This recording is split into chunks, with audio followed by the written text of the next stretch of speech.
But enough of this palaver. Let's get the show on the road.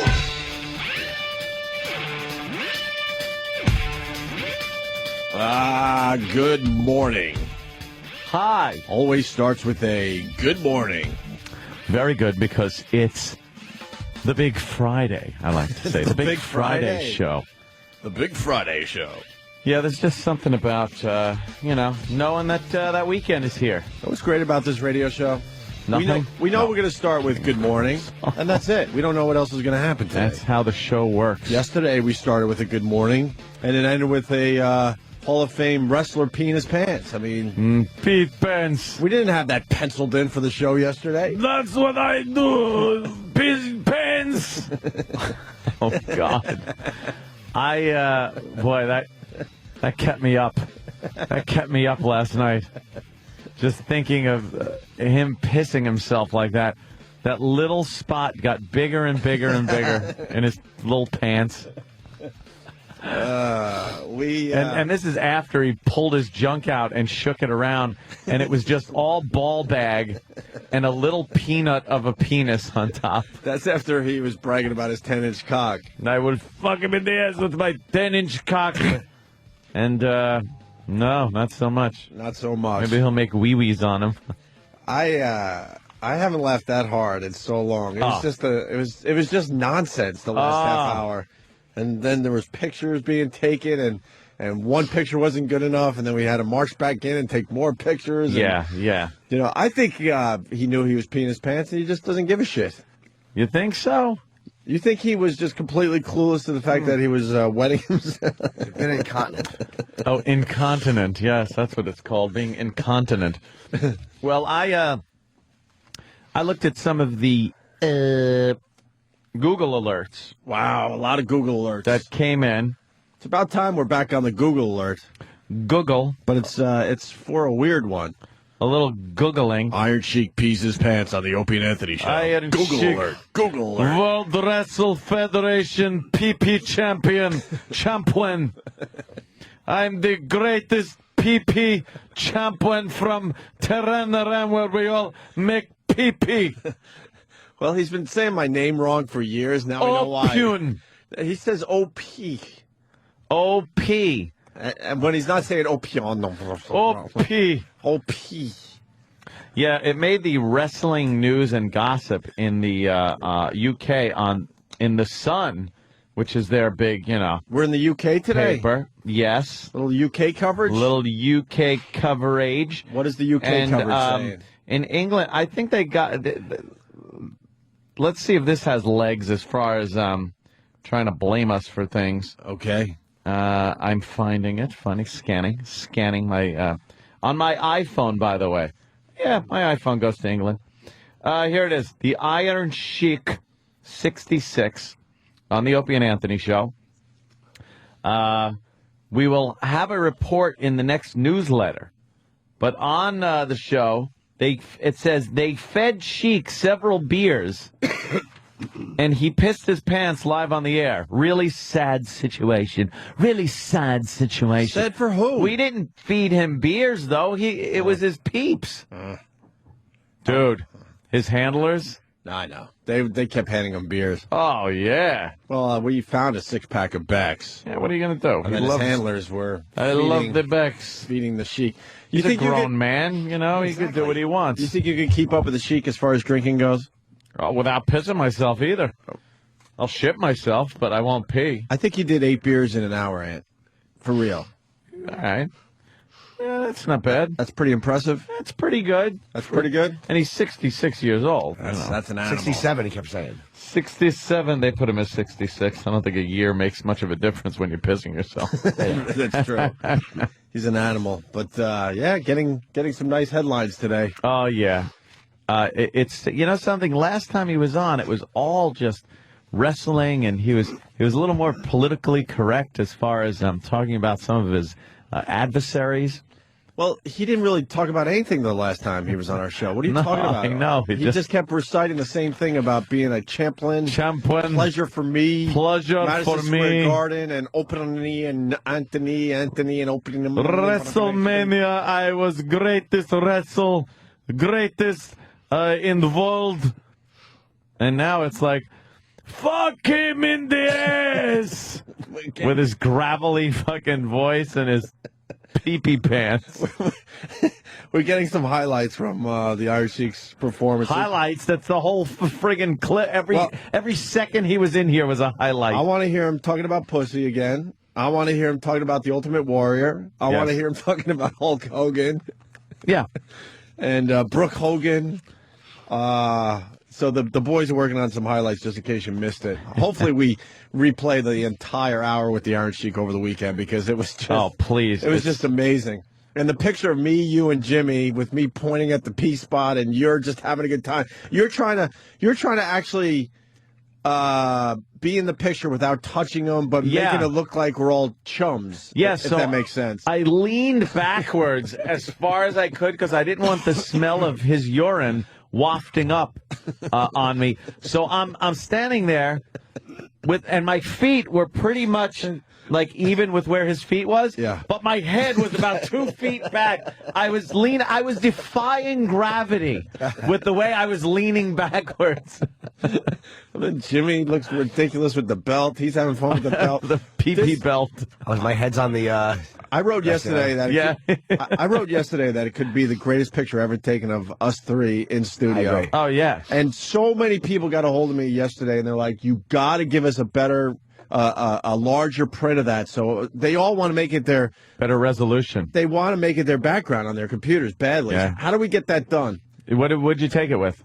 It was just with the regular digital camera. I didn't take that picture. That's good enough. It was a good camera though. I actually got to give E-Rock credit. He was the one who took the 2 pictures that I've been showing off on my Twitter. Oh, upload that bitch like photo bucket or some shit. Yeah, let's do that today because I can't believe how many people just writing saying I need a better quality version of that picture. Full resolution where you can just make it your giant screen on making your desktop. Because there's so much going on in that picture. Oh, yeah. There's just it's not just about the P spot. No. It's us laughing and trying to get away from the P spot, you acknowledging it, me repulsed by it, and Jimmy just being a little silly goose. Dude, that is the picture I honestly would like to blow up and have on my wall. It should be in the We studio, have to have that blown up. Yeah. Put it on a disc and give it to Eric, and he'll figure out how to put it up and let people download it at high resolution. That's a great photo. It's fantastic. I can't even think of a picture that comes close to that one. And we've had some stars in this studio, but that one, it's already on the glass. Oh, no. They put the other one on our glass wall outside our office. The one where he's just sitting there and the with piece, the P in the the P spot. Because someone's like, you think he just spilled a beer on himself? I'm like, no. Jimmy was basically watching the P spot grow. It was growing bigger and bigger, and I didn't even want to believe that he was pissing himself. I got 10 photos of his cock. Sorry. So I didn't want to believe it. So I'm thinking, all right, maybe the beer bottle was condensing in his lap. Maybe, and then I had asked to have the lights turned on because you couldn't even see him over there in the corner. And then I thought it was the shadow of the big microphone bulb, the big windscreen that was like right down there. But then I realized, no, it's a little too dark for a shadow. Look at him sitting here. Look at that. Needs a little Gaussian blur. Yeah, I was. That's the crotch. Fuck. Yeah, that's just Dude, you sitting got there. an ultra close up. That's nice. Yeah, that camera's nice. I drove out to Huntington yesterday. I'm by myself driving, just laughing like a complete lunatic every time I thought about Chic. Oh, yeah. And then someone pointed out that Tyra's in our picture, and she looks disgusted. And yeah, all the background stuff that's going on. There is a lot going on in that picture. So who are we giving this job to? E-Rock? E-Rock, because he'll put it on. Once you put it on a disc at a high resolution, then you can give it out. Because I want a copy for myself. Yeah, I want it framed in the studio. I want it on my computers at home. I want to put it on my little wall of fame I got at my house. And I want it everywhere. I'm wearing my hat in that picture. People don't like, we're commenting going, oh my God, Anthony, the hair looks terrible. What did you do? That. I'm leaning back so far that the brim of my hat is completely level with the top of the hat. So it looks like I have like this bowl retard mongoloid fucking Pete Rose hairdo. People were like, "Wow, his hair plugs are coming in really plugs. bad." Can somebody follicles? I want to see the pictures. A way to bring it up. Oh, I know. There's got to be a way to bring it up so we can enjoy it for a moment. This picture is everywhere today. Yeah. I mean, in the wrestling world, this is the big story today. Yeah, there were a couple. Our interview with the Iron Sheik and him being this bad. Yep, there were a couple of Google alerts from wrestling websites and stuff. Just unbelievably sad. They said it's not sad. The guy is it's loving hysterical. his life. He doesn't care. He doesn't give a shit. He's a man. It's like we victimize a young boy. He's an adult. Fantastic. He's got 2 piss spots, by the way. I know. One by the tip of his wee-wee and one by his big ball sack. His ball sack probably soaked in the urine and then made a urine press on his pants. What a fruit I look like. Jesus. No. Everyone's face is hysterical. I couldn't be further away or further back from the Sheik. I didn't want to touch him, so I got the one hand up in the yeah, and he was going number 1. And we're like, yes, you are number 1. You are going number 1. Yes, you are going number 1. Oh my God, I love when he comes on our show. I could not pull my. Someone said I was floating in the background like David Blaine because I did not want to be next to him and smell that piss wafting up. Dude, the man pissed his pants. He pissed his pants. And didn't give a shit. He was heavyweight champion of the wrestling world, and he tangled himself. He was the champion. Let me say hi to George in PA. The phone's just lit. George. Yeah, what's up? Hey, buddy. Hey, man. Hey, I just wanted to tell you guys, I'm a fairly new listener, and I'm hooked on you guys, man. You guys are the best, but I never laughed so hard in my life, especially when you guys keep saying you watch the P-spot grow, man. I lose it, man. You guys are best, man. It all of a sudden became like you were in the cafeteria in elementary school and someone was pissing themselves. And you're just like, they pissed themselves. It was the same thing. And that might not have been the highlight of the whole I guess it has to be the highlight of his appearance. Oh, that was the capper. But the shit he was there he is, the shit he was his saying. cock. Actually, his balls. He just waved his balls around. He's all balls. And his dick was along for the ride. Yeah, I don't know. I don't know where we could post that one. Well, by the way, the Iron Sheik was promoting his DVD. Oh, and he that's said right. we promised if he showed his dick, we'd promote his DVD. Well, he did, and we are. Yeah. The DVD roast, you can go to... I forgot where you could go. It's a weird website. Yeah, what's it called? Find it out. I promised we the guy a gotta couple give plugs. we got to give him a solid plug today. His dick got all nervous and threw up, though, from being out. Yeah, his penis is not used to the exposure. No, his penis is very shy. He got nervous. His ball bag is pretty impressive. Yeah, Dude, he's got a all giant balls. bag. But 2 huge balls. He doesn't even have a old man sack. Camel balls he has, and a little nub on top, resting on top, allegedly a penis. My photo is him sitting here. I have a photo with him, and you can see the pea spot is small. It gets bigger. It's great. Oh, good. You should do a little time-lapse thing, a morph. Jimmy, he was talking about his 10-inch cock so much. I looked at Jimmy like, you want to see it too. Dude, I was staring at the groin the whole time.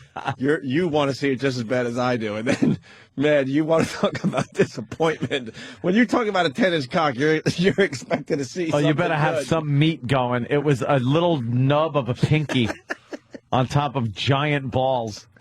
What do you think his handlers were thinking? Because they knew we were laughing. They love because all he that pissed shit. himself. They know exactly what they're doing. They love that shit. Is it ringroasts.com? Okay, you can get the Iron Sheik's roast. I would suggest grabbing it. Oh, yeah, the comedians. Yeah, if you had a good time yesterday listening to the show and you got a few extra bucks laying around, just pick up his DVD. Yeah, support the guy. He's broke. He is broke. And he uses his pants as a toilet. And he's a nice man.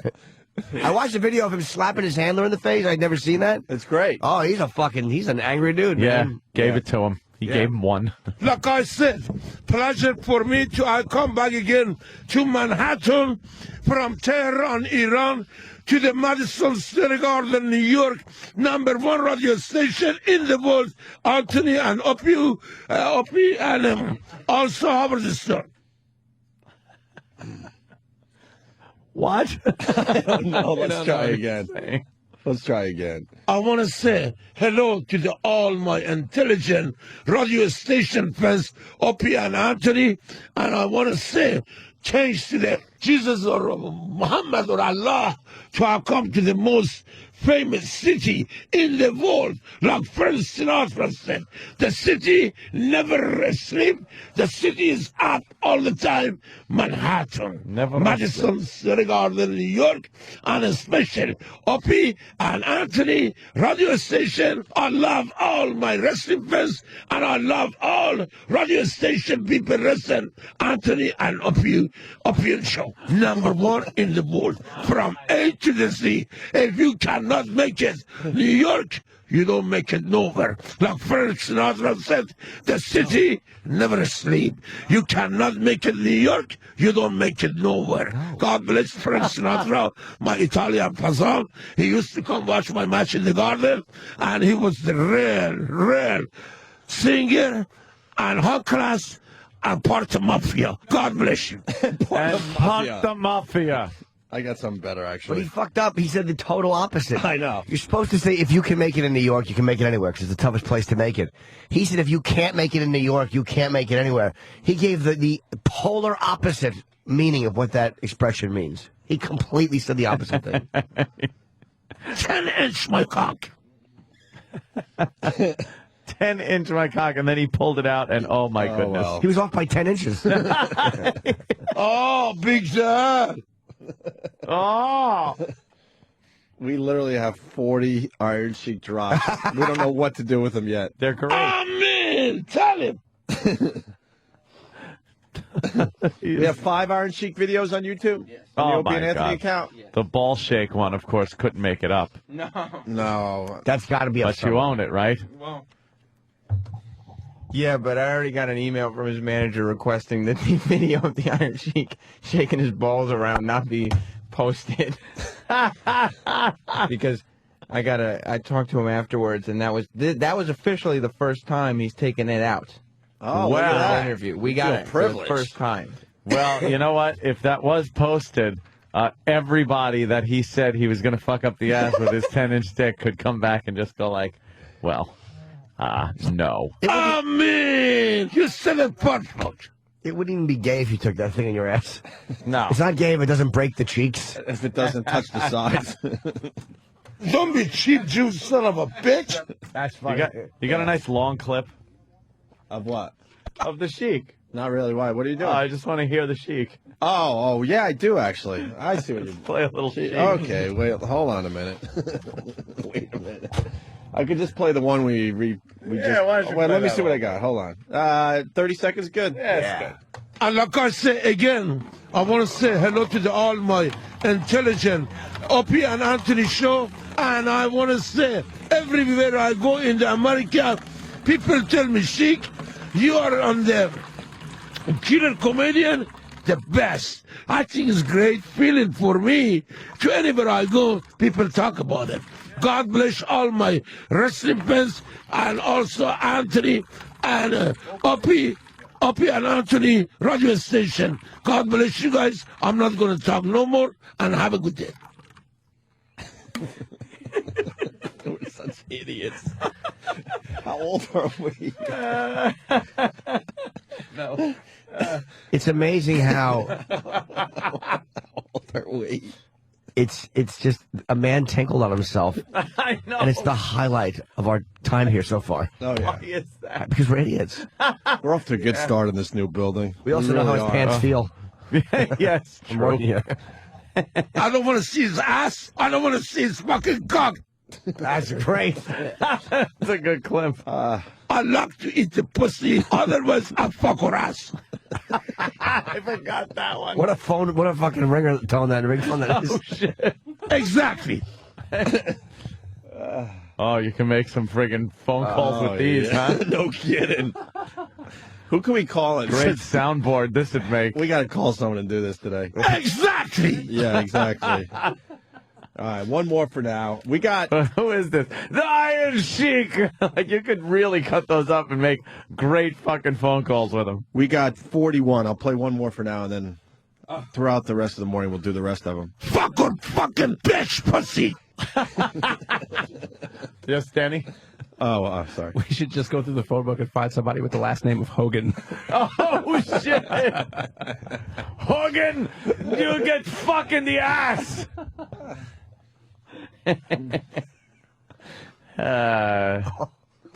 Fantastic. That's a great picture.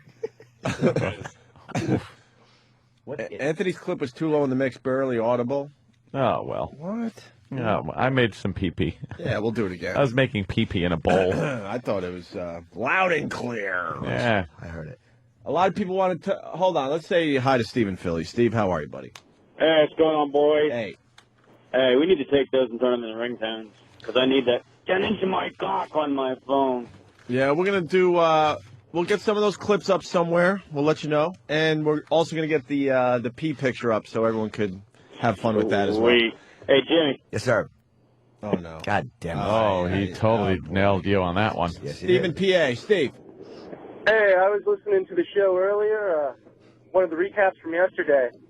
The website you're looking for is ringroast.com. Yeah, did we say that or no? Yeah, no, I did say that. Danny it's found good. it. All right, it's good we say it again, though. Ringroast.com to get the Iron Chic Roast DVD. We played a few clips from that before he came in here, and it looked like it's a good little thing. It's a double DVD set, which is always cool, yeah. We're going to change gears slightly. We got Kent the movie guy on the phone to give us his review of the Wolverine, which is opening today. What? Opening Friday wide? It's opening Friday wide. Opens Friday wide? Okay. Oh, Yeah, thank I you. just got back from the midnight screening, and fans were disappointed, to say the least. Wow. Yeah. Well, Yeah. What's interesting is I've been reading a lot of critics' takes on the film, and they're all saying it's better than the last X-Men movie, but they're all still giving it 1 or 2 stars. I like the last X-Men movie.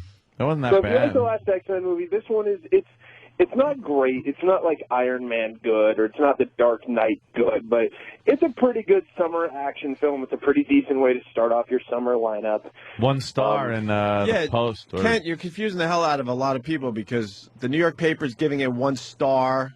Most of the movie critics across the country trash. Yeah, they're giving it bad reviews, but a lot of them are still saying it's better than the last film.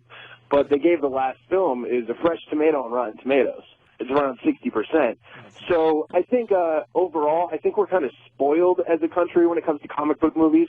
We expect a lot more, especially after the past few films we got. And like last year was just killer. I mean, The Incredible Hulk was great. Iron Man was great. And The Dark Knight, of course, second highest grossing film of all time. And now you get this Wolverine movie. It's not terrible, but it's totally watchable. I didn't like in the trailer the fact that his little claws there don't look as good as they did in the other movies. You know what? That in the trailer, that's from what I saw was a pre-render. Last night it was they look better than they do in the trailer. Yeah, they don't They move actually around went on back. his knuckles. They put a lot of money into it. Yeah, they- Was he running around chopping things up and dicing things with his new claws? What was he doing? Yes, he absolutely was. And I got to say, the last 20 minutes of that film is pretty kick-ass. Wow, They what put a lot musical of number is he effort. singing? what fruity friggin' Broadway show tune is he? Is he doing this no business like show business with his fucking claws above his head? What is that? Okay, porno. I don't know. Oh, all right. But I mean, if it's a good matinee film, I wouldn't spend full price by any means. Yeah. But it's a pretty good afternoon matinee. I'd say catch it on like a Tuesday or Wednesday in the afternoon. But it's not something you want to rush out to see right away. Next week, though, Star Trek is coming out. I have seen that, and that is a better than sex movie, fantastic film. Oh, really? Yeah, that looks great. That movie is amazing. Doesn't matter how into Star Trek you are, that is a perfect science fiction film. Saw that little Absolutely action-packed. that little clip they played on during Lost, which was pretty cool of young Kirk running away from some type of monster, and it looked a lot better than any of the monsters from the original series, I must say. Absolutely. Yeah. It is a fantastic film. So Very if cool. if you're on a budget and you're trying to figure out which films to see this summer, I'd say wait for Star Trek. That's the pinnacle of a summer movie. It is great. That's going to be the movie. that's going to be the movie. Yeah, that's going to be huge. Shocked by how fantastic it is. I was looking at all the movies coming out today. They're all clunkers. They're all getting 1-2 stars today. What else is out today? I didn't hear anything. I mean, for the chicks, the Matthew McConaughey. Ghosts of Girlfriends. I forgot Matthew McConaughey. He fucking is terrible. How the fuck do you get to continue doing movies in Hollywood if you have a bomb after a bomb after a bomb after a bomb? Those movies do extremely well on DVD. Chicks eat those movies up. That's, girls, let's all get together and rent the new Matthew McConaughey film, and you just don't expect those to do well. What's the name of his latest unwatchable hunk of shit? It's Girlfriends of, or something. Ghost of Girlfriends Past. That sounds like it could be great. It means they all died. I could jerk off to that one. Brian is going to join the conversation here, Kent. Brian in Jersey, what do you got to add to this? Good evening. Good evening. Yo, guys, I think a lot of it's bullshit about the X-Men movie. I think it's going to be a great fucking movie. About a month ago, they released a screener's copy, and it somehow got out, and everybody started watching this unedited, effects not even done version of the movie and started passing shitty reviews on it. Actually reviewing, a screener copy that wasn't done. Wasn't completely done. Yeah, CNN actually interviewed me about that. I came into your guys' studio the day after. Right. That's when I came and gave you guys those Blu-rays. And, that version, it's okay, you know. It's you're reviewing a screener copy. It's not a final version. There's about 14 minutes in this film that isn't in that version, and it's okay, but it's not great. It's not as good as the other X-Men movies, really, and it's not, as good as like the Spider-Man films or Iron Man or the Dark Knight. You know what? And I never saw the X-Men movies. They're pretty good. I like them. I like them a lot. But it's one of those. It's one of those deals where, like, you focus on the one, Wolverine or something for the most part. I don't know. They kind of did that in 2 a little bit. This film, I will say, the story in this movie makes the story in 2 better. But this film, you kind of just want a fan to cut it up and put this film as flashbacks into 2. It's not really, it doesn't stand on its own. Yeah, why put him in his own movie? Just make another X-Men movie and kind of, concentrate a little bit on him. The biggest problem with it is it's a prequel. You know exactly who lives and who dies. Yeah, that's true. They introduce a young Cyclops. Well, we know what's going to happen. That's kind of cool. So is Star Trek, though. Think about that. Spock isn't going to die in that one, or Kirk. No matter what happens, Kirk's running around. There's this giant fucking monster chasing him, and you're like, he's not going to die. Well, that's the interesting about this new Star Trek, offshoot is they're taking there's time travel involved. And they're going with the Back to the Future alternate 1985 route. Oh, good. So Spock comes back into the past with Romulans, and because of that... Don't ruin it. Yeah, really. I'm not. Yes, really you are. I didn't know that, so shut up. What didn't you know? I told you guys that when I was there. I don't care. I forgot. Don't tell me anything. All right. I'm just saying it allows you to go and say the original continuity is there, but now we have this whole new thing. We can do a whole bunch of new stuff, which is pretty cool. How about Where does Biff Tannen come in? About 35 minutes in. All right. Ken, thank you so much.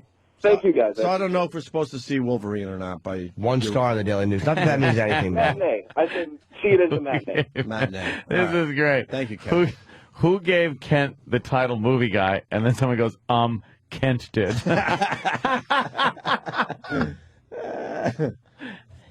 All right. Hey, someone is suggesting. Where is it? People are saying. Where the fuck is it? Oh, okay. From somebody's BlackBerry. So I don't know who wrote this, but it says you guys need to do an Iron Chic Christian Bale remix. Now the Christian Bale thing kind of fading out a little bit, of course. But maybe before we say goodbye to that for good, maybe we do an Iron Chic Christian Bale remix today. Bring it to life with them yelling at each other. That could be good because there's a lot of insults in these drops. Oh my God! So maybe the guys down the hall can maybe throw something. I would make a good argument. Those two. Oh yeah. Yeah. Give it a try. Give it a try. Oh. Speaking of movies, really quick, we can get this out of the way and then maybe take our first break. No surprise here, but Kelly McGillis from Top Gun. Might remember her. She was almost sexy. Yeah. She was, like I said, a little too blocky. She had like very broad shoulders, kind of a They had to gussy her up. Fishy face. I don't know. Yeah, they really gussied her up. They gave her some 80s hair. Yep. Well, she has finally admitted that she is now a lesbian. She likes the muff. I'm done with the man thing. I did that. I need to move on in life. Yeah, that's another part of being true to yourself. I think it's been a challenge for me personally. Really. She couldn't look more like a dyke if she tried. Oh, by the way. she butched herself up. If you Google, do a little Google image search on her. You're not going to see what believe she looks like now. You won't believe it's her. You won't believe it's the same person. Yeah. She has complete gray hair, which, whatever, she's older. But all short. All dykey. short and dykey, and this is Kelly McGillis. Well, that's a good picture of It's her. actually a... Go to, I think, was it whatwouldtylerdurdendo.com had the latest one? I forgot where I was yesterday, but that's a gussied up picture. You got to see her just in all natural. All natural. She looks like an old dyke. Old high school gym She teacher is. now. Yeah. She looks like an old dyke. Wow. Which one's her? Wait a minute. Whoa, what is that? It's her being gay in a movie. Holy shit, which one is she? She's the one with her head in the lap. Yeah. Oh, she's got the nice boobies. Nice It's booby called implants. Monkey's Mask. Oh, it is. God bless. Is that because she looks like she's wearing a monkey's mask with a big bush in her face? God bless Mr. She's Skin. been naked a lot. Yeah, she is, huh? Wow. Yeah. She had some. She had some nice breast implants. You guys see the one that they posted yesterday? Whatever. All right. This fucking movie poster for this Matthew McConaughey film is making my stomach hurt. Let me see it, Jimmy. I heard you whispered under your breath. Yeah, that's it. That's it. Yeah. What's wrong with it? What's wrong with it? It's the typical. Oh, it's awful. Yeah, give it a little description. Yeah. He's standing there. Him and Jennifer Garner are back to back. Yes, that's so used, by the way, in so many movies. And he has a scarf on, and it's wrapped like over his shoulder, but it goes over her breast, back to back. Yeah. And she's tugging on it, and just kind of holding it, and they're both kind of looking at the camera, smiling. Fucking assholes. Ugh. It's awful. We watched. Oh Jesus! We watched the trailer. Me and Danny watched the trailer. And I felt gay after I watched it. Why? It was so incredibly bad. The trailer was like the typical, when you find love. With the voice And the music, Was it climbing up on Salisbury Hill? Yeah, one of those. It really was. Just Can we get the awful. trailer of this movie? We'll get it. All right, Is good. Kelly McGillis really in the armed services? Well, we finally found the picture, and it was whatwouldtylerdurdendo.com, wwtdd.com. Way better than Perez Hilton, because he doesn't make it about himself. Go there for your celebrity gossip. Yeah, look at that picture of Kelly McGillis. What is she doing? I don't know. She's reporting for lesbian duty. For duty, yeah. Looks Nice. like John Kerry in that fucking long horse face. Horrible. She looks like the general from The Fifth Element. It's amazing. It's the same broad. I know. I know there's an age thing that happened, but you would lose money. You would have banged her there in the left. Absolutely. The picture on the left. Can't even question. Picture on the right, there's no question you wouldn't even fucking give her a second look. Stop it. I want to see if the breast implants held Oh, up. please. Ugh. Danny, would you? I think I'd have to see the rest of it. There is no way. Look at she's friggin' Man, some of these broads that have the old-looking face, you take the clothes off, and they still have youth on their yeah, side. man. And look, every internet website loves putting up the worst picture possible. Right. So you got to take it with a grain God of bless you, Danny, that you still might be in there. Oh, Maybe, right? she wouldn't. Like I said, I got to see the rest of what's going on. It's tough to make a call when she's wearing a beret and a fucking an army uniform. General's uniform or something. What, I'm the only one that has been surprised after you take the clothes off of Grandma and say, wow, look at the body. Doesn't match the face. I don't understand what the military picture is that she's in. Maybe we could try to figure that out. Like, is it her name on there? Is it she doing a part in a movie? Is she? I have no idea. The medals for eating bush above and beyond the Call of Duty. I got a question for Jimmy, actually. Okay. I love when I get to drive my car because then I get to check out all the channels on Sirius XM. Yes. Oh, yeah. And I landed on the Playboy channel, Okay. which I'll be honest, I thought it was a garbage channel when I first heard that Playboy was doing a channel for satellite radio. I'm like, what could they possibly do after they moan? Right. But it kept my interest big time. And they were discussing, I think it was Night Calls, and they were discussing a porn star who's making her name in the business because she allows her bush to grow in really hairy, not just a little bit. Interesting. Like, this is her whole gimmick in the porn industry, that she allows her bush to be ridiculously hairy. Does she have herpes on her? Covering up a world of hurt. No, I know someone that said that porn girls would let their pussy grow in when they have an outbreak. A lot of them let it grow in. Oh, really? Well, I think it's what's happening in the porn industry. There's so many hot girls doing porn that to make your name, you got to come up with some kind of gimmick. And her gimmick, I think she's from Mexico, too, which helps the situation. And she's not trimming the sides or anything. She is letting this thing just go. Letting her freak flag fly. And I didn't catch the name because I wanted to Google image her today for our show. You should just Google. You know? No, you should Google what you just wrote, Mexican porn star hairy pussy, because it might come up. I don't know. Right. But again, it's like she's probably one of those girls that has a naturally hairy bush who, like, under any, like, if most girls let it grow in, it might just be a regular hairy vagina. Yeah. But hers, she probably gets it down the legs. Oh, there are ones that go around to the asshole. But they're talking like she's not shy to let it completely grow in, and she's making a name because she's doing this, and so awful. And it, it made me go, fuck, I got to see pictures of this girl. The Playboy, I did an interview with them when I was in L.A., and their morning show was they're actually cool guys, and, the show was good that I was on, Another movie, by the way, that's no good, The Limits of Control, another fucking boring Bill Murray heap of shit. Yeah. Can you read the synopsis of the Bill Murray movie? Because I saw the photo of Bill Murray, and I'm like, he's got a new movie out. Cool. Because I try to search out Bill Murray movies. Bores me to tears. I would never. Never. Any movie I've seen of his recently stinks. I don't like it. The Limits of Control. A hitman conducts a methodical business in Spain. If ever a title was on the money, it's this one. It is, of course, part of a tightly constructed meta joke by director Jim Jarmusch, who has been great before and is always capable of highly distinctive deadpan beauty. Yet, where once that quality was a virtue, in this movie it's a vice. A nameless hitman travels through Spain meeting odd characters who sit with him, ask similar questions, and move a bit closer to resolving an inconsequential mystery. Tilda Swinton shows up as a playful lady in white. Gail Garcia Bernal, a hippie cow dude.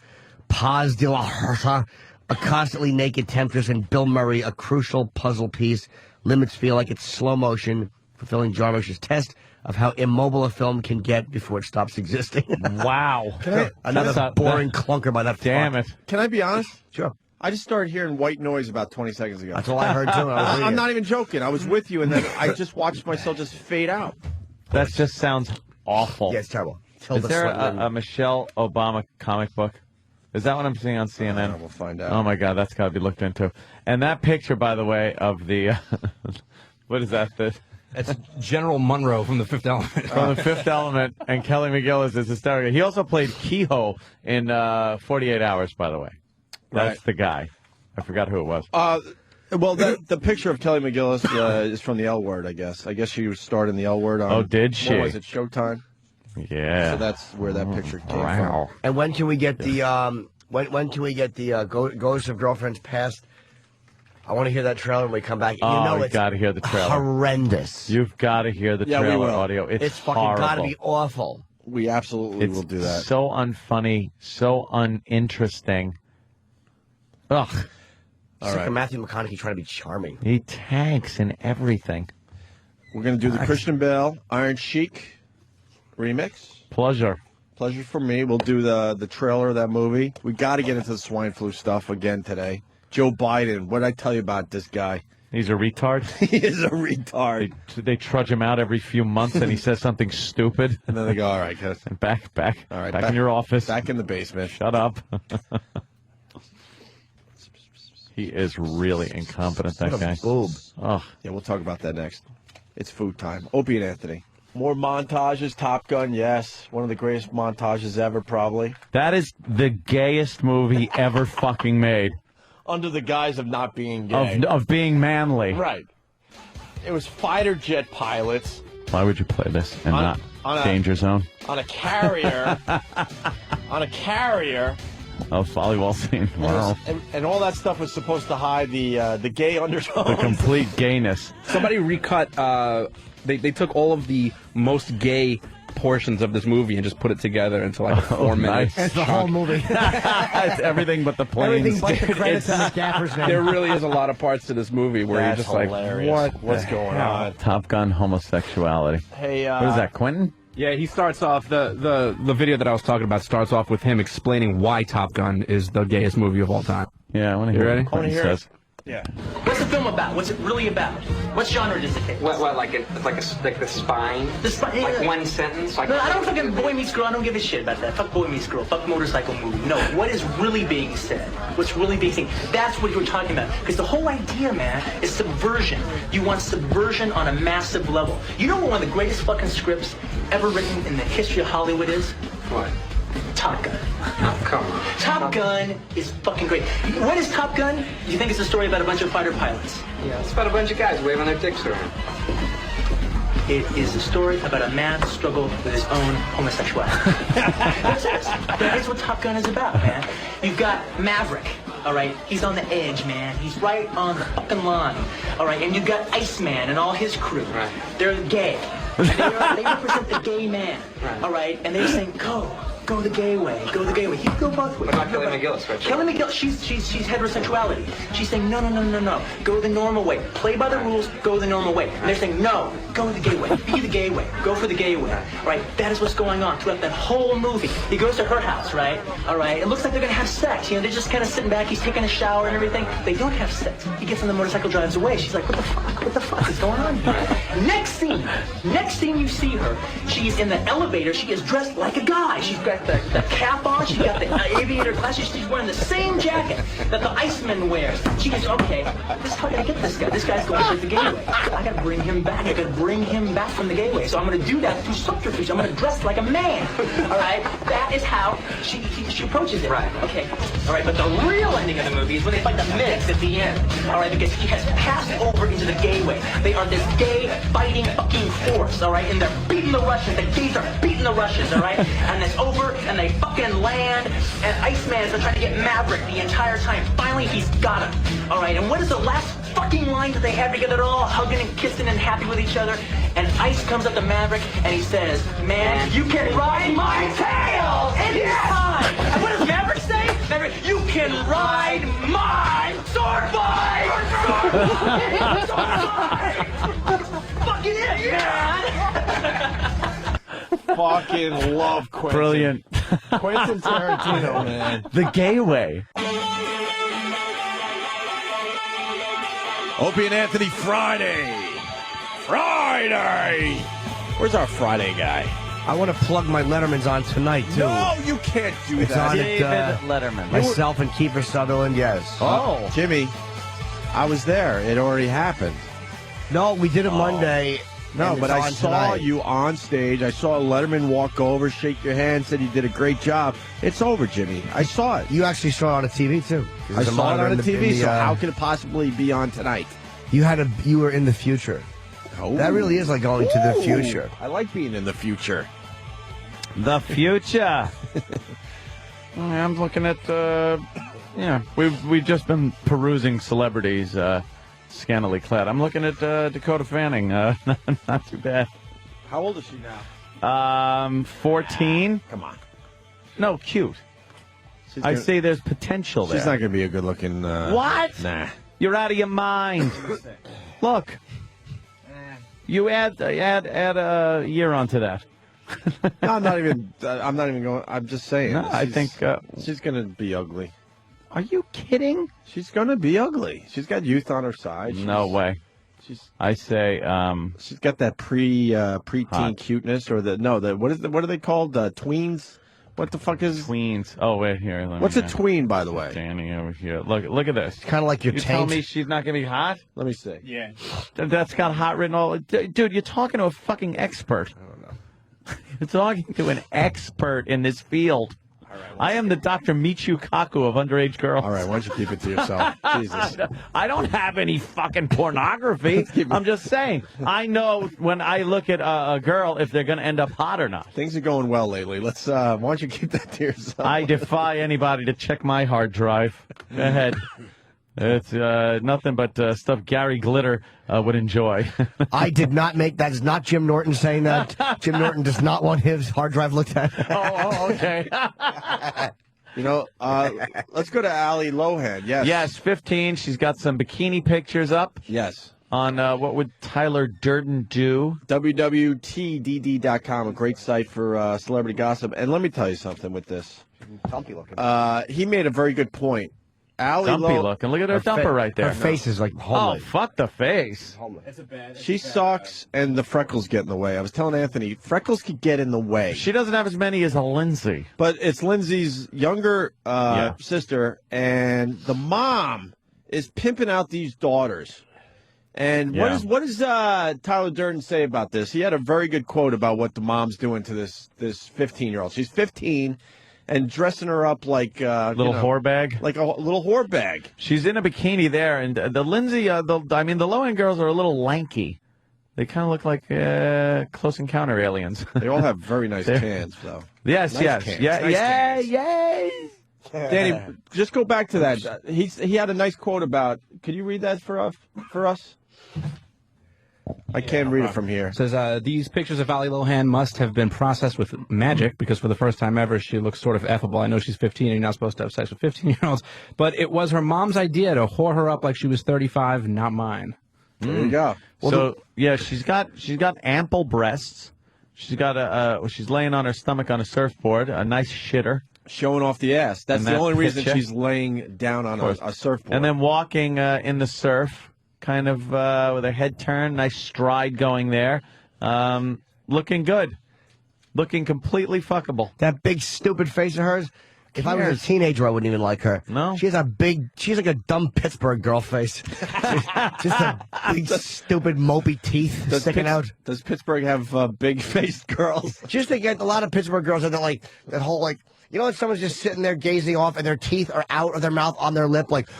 Ali Lohan, Lindsay Lohan's she is stupid looking. Sister. That's what people are kind of asking. Who are you talking about? You can see it on WW. It's WWTSD. Oh, okay. See, look at that. Oh. No. WWT. WW. Oh, I know what it is. Wait. What do I win when I get it? I know exactly what it is. What? This is a celebrity gossip site. What would Ted Sheckler be? You should start that site. Yeah, so we were perusing during the commercials. Mel Gibson's chick. What are they speculating? Perhaps pregnant.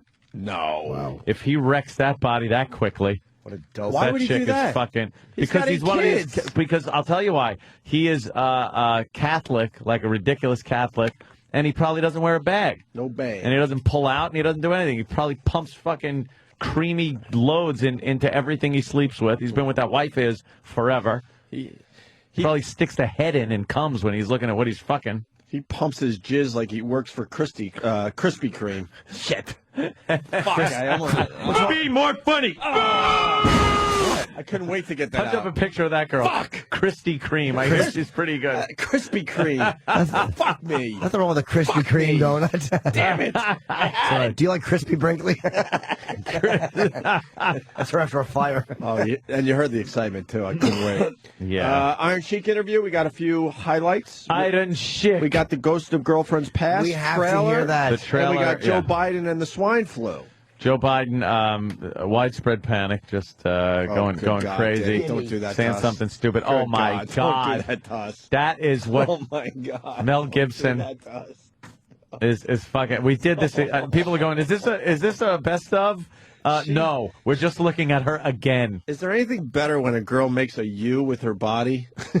Yeah, she's on her elbows and her knees, and her the arch in her back is exquisite. God. Her tits are kind of like hanging perfectly down behind her arms a little, and that ass is perched up just saying, put it right in there. And that's, put it in! And that's why I do yoga every once in a while. If you need to ask, look at this picture.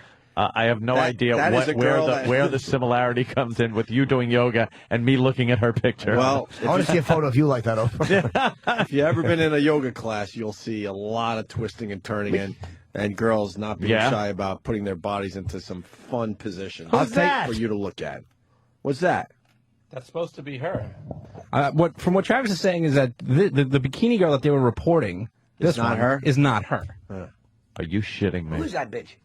But this is the one that like Who's Mel every Gibson tabloid fucking? was reporting was the one that he was banging. You know, her panties are tied up her ass there. You think she's getting a shit stain on her? I hope so. On her nice Just, panties? wouldn't you take that and just... Yes. People would think it was a SARS mask the way I walked around with it. Everyone's saying wrong girl. All right, whatever. So Biden, Iron Chic, Ghost the Girlfriend's Past. Where you want to go, Ant? I would go Ghost the Girlfriend's Past. Oh, Why? We have to hear that was this. my third. Third? That was my third favorite. It's a horrible movie. No, it's fine. Yeah?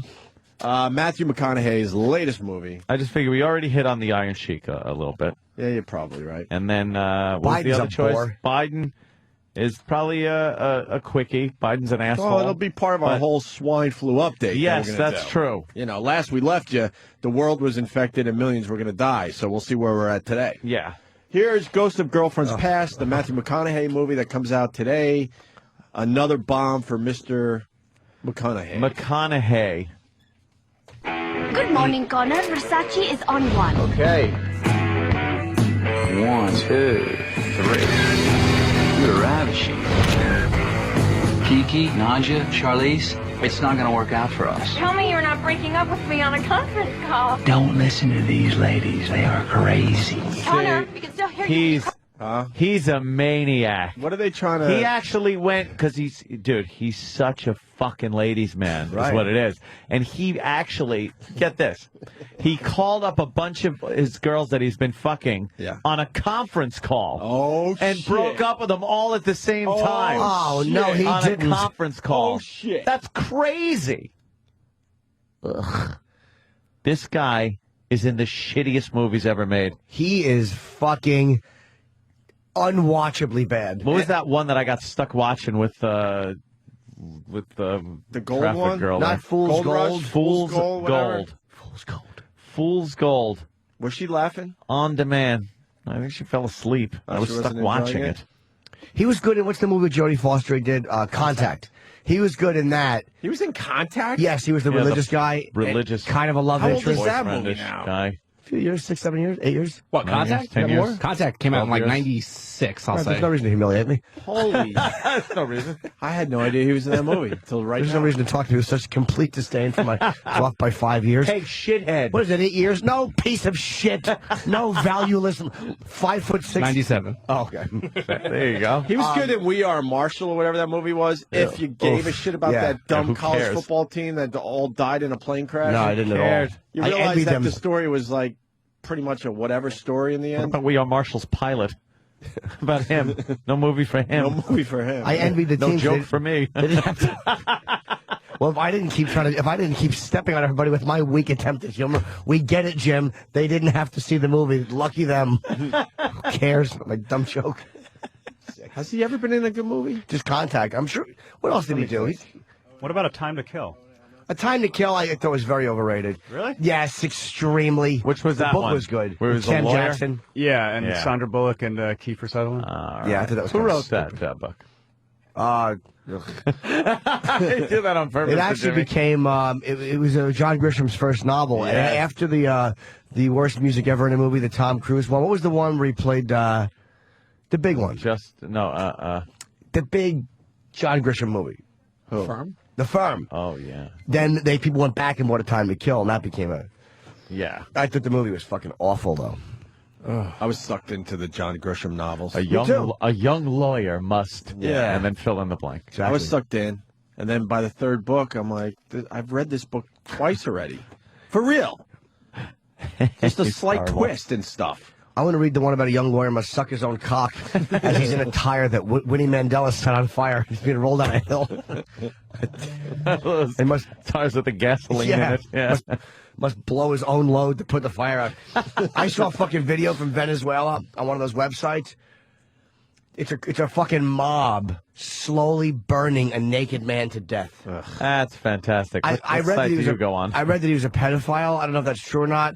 But for this, you don't feel bad for the guy if he did that, but you empathize as a person how awful it as a must be. human being. Dude, he's on the fucking sidewalk, just like writhing, and then they keep kind of putting him out. He'll go out. Oh, they were putting him out a little and then burning him some more? Letting him burn out, and they would do something to make him go on fire again. And they'd run by, kick him. Imagine. Jesus. Dude, it was fucking... How do you sleep at night after Yeah, watching you this watch shit? some real twisted shit. Hey, I don't fuck little girls, so I don't have to worry about it. I'm not a pedophile. No, but... They'll protest it too much.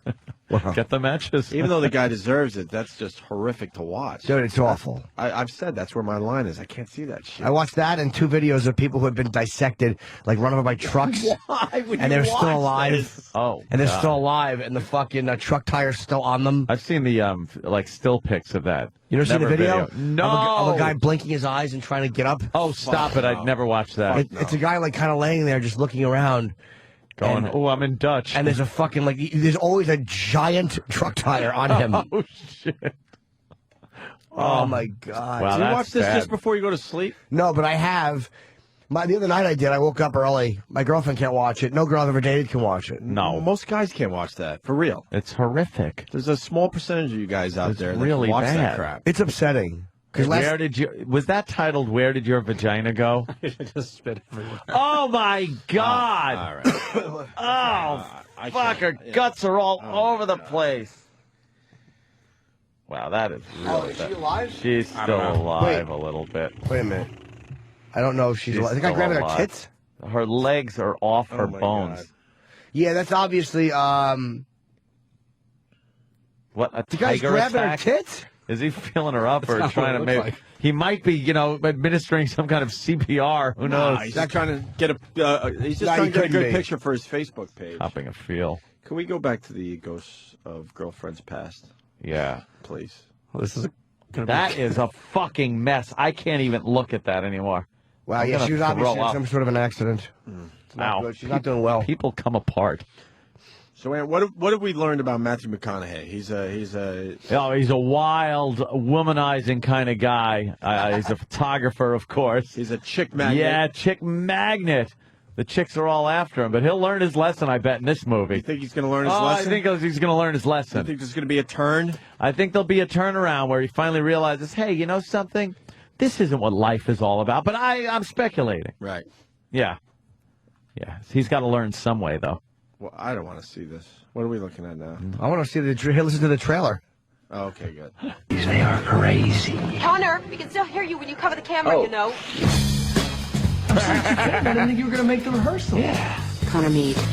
Jenny Parati. The If you do anything music. to detract from her wedding, I will sneak into your room in the middle of the night and cut off your favorite appendage. And the first part sounds nice.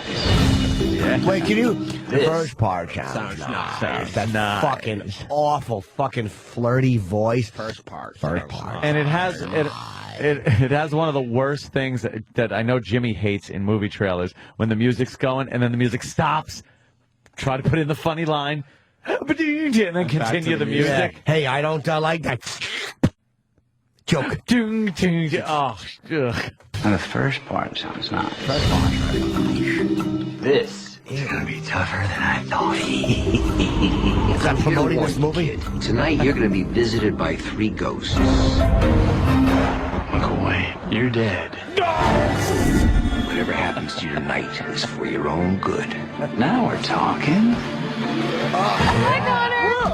Who are you? See now. What happens? Now he's going to What be happens? visited by the ghosts of girlfriends past. This is Scrooge. Yeah. Yes. Yeah. This is Scrooge with chicks. An updated version of Scrooge.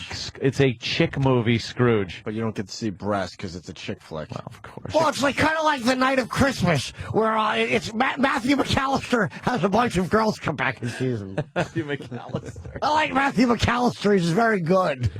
I like the funny part about the appending and the he likes the first part. That made me laugh a lot. And Michael Douglas just looking like his father. Oh, yeah. He looks just like Kirk Douglas. He gave up on the Hair dye. The hair dye, On right? the Grecian formula. Yeah, let's hope he doesn't behave like Eric did. Hi, Connor! Who are you? Oh, I'm like the ghost of girlfriend's past. I tickle a little bit. I'm gonna take you back through all your past girlfriends. We dated for 2 days. For an hour. For 48 seconds. Oh my God, it's Jenny. Hey. Watch this move. Watch this move. We'll go out. We'll have a little dinner. What do you say? We gotta button you up. You look like a gay pirate. This is the moment you truly fell in love with Jenny. You completely let her in. So, you did what you do best. You left. From New Line Cinema. I'm sorry. This guy's voice. You're actually apologizing, aren't you? What if you could relive your past? I'm gonna keep it forever. I don't think I said that. I'm gonna keep it forever. Okay, I get it. What if you could listen in on the present? When I see him again, I am just right back to where I was before. What if you could change the future? You can, asshole. It's called living. You do change the future. Oh, fuck you. What if you could? That's fucking voice he's got. Terrible. That horrible. What if? What if you didn't have to see this movie? The broads are gonna love this. They're gonna be all over it. It's just this fucking big foreheaded asshole walking through with his stupid fucking Jimmy Dean hairdo, looking at a bunch of pretty girls he banged. And this self-congratulating fucking stupid movie. Look at me. Who wants to see this shit?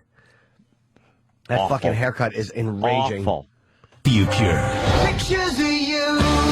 No. You're supposed to be with me. She was always supposed to be with me.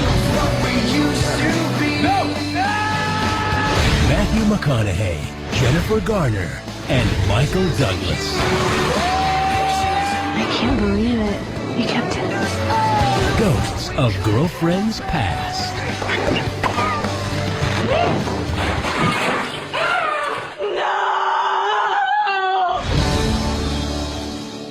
Does that just sound awful? Fucking horrendous. I guess because girls love a scamp.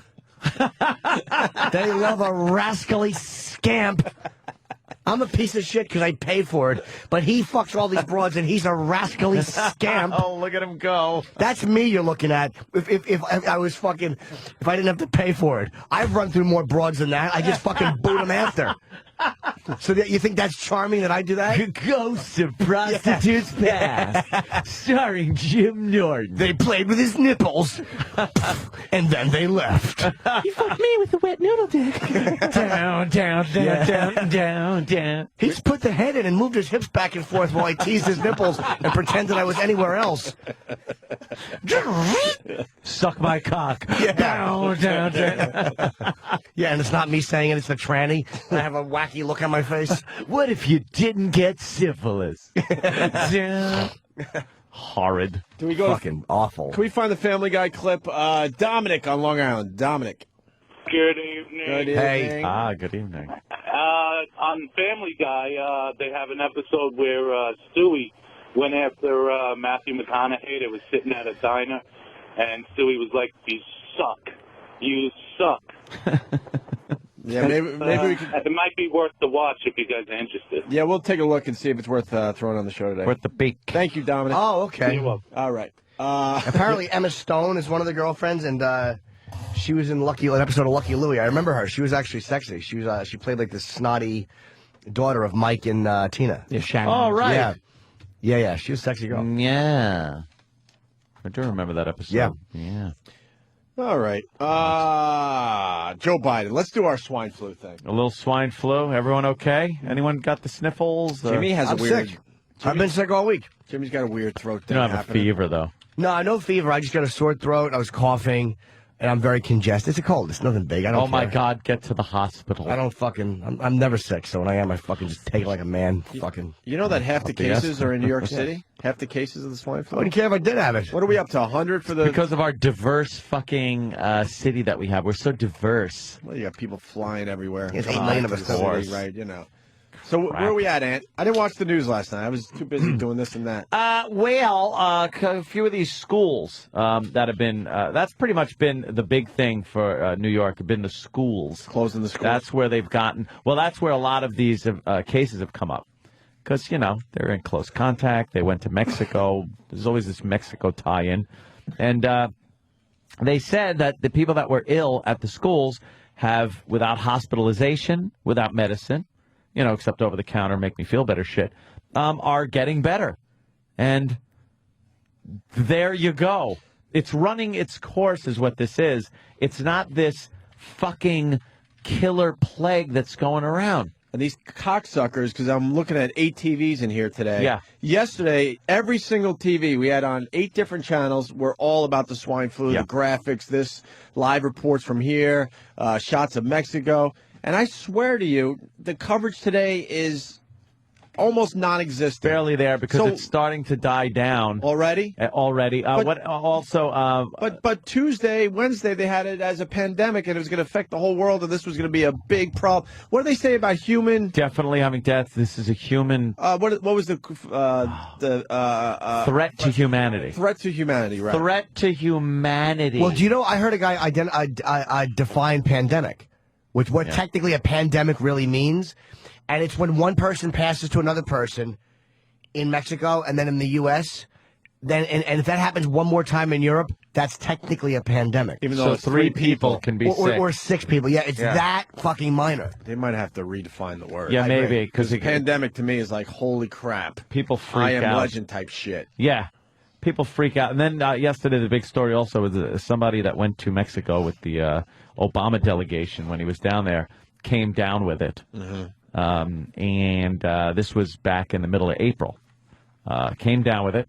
Did not fly with the president. Never got within 8 feet of the president. It was a big story. Was the president close to this man? But this guy went home, spread it to his wife, his kids, people at work, who then they said, who all, again, without hospitalization, got better. Mm-hmm. It's a flu. It's the flu. Could we get Dr. Steve on the phone today? I'd love to. Dr. Steve? He'll set everyone straight with this swine flu thing. Dr. Steve gave me a great birthday present. Ooh, what was it? Triumph of Will.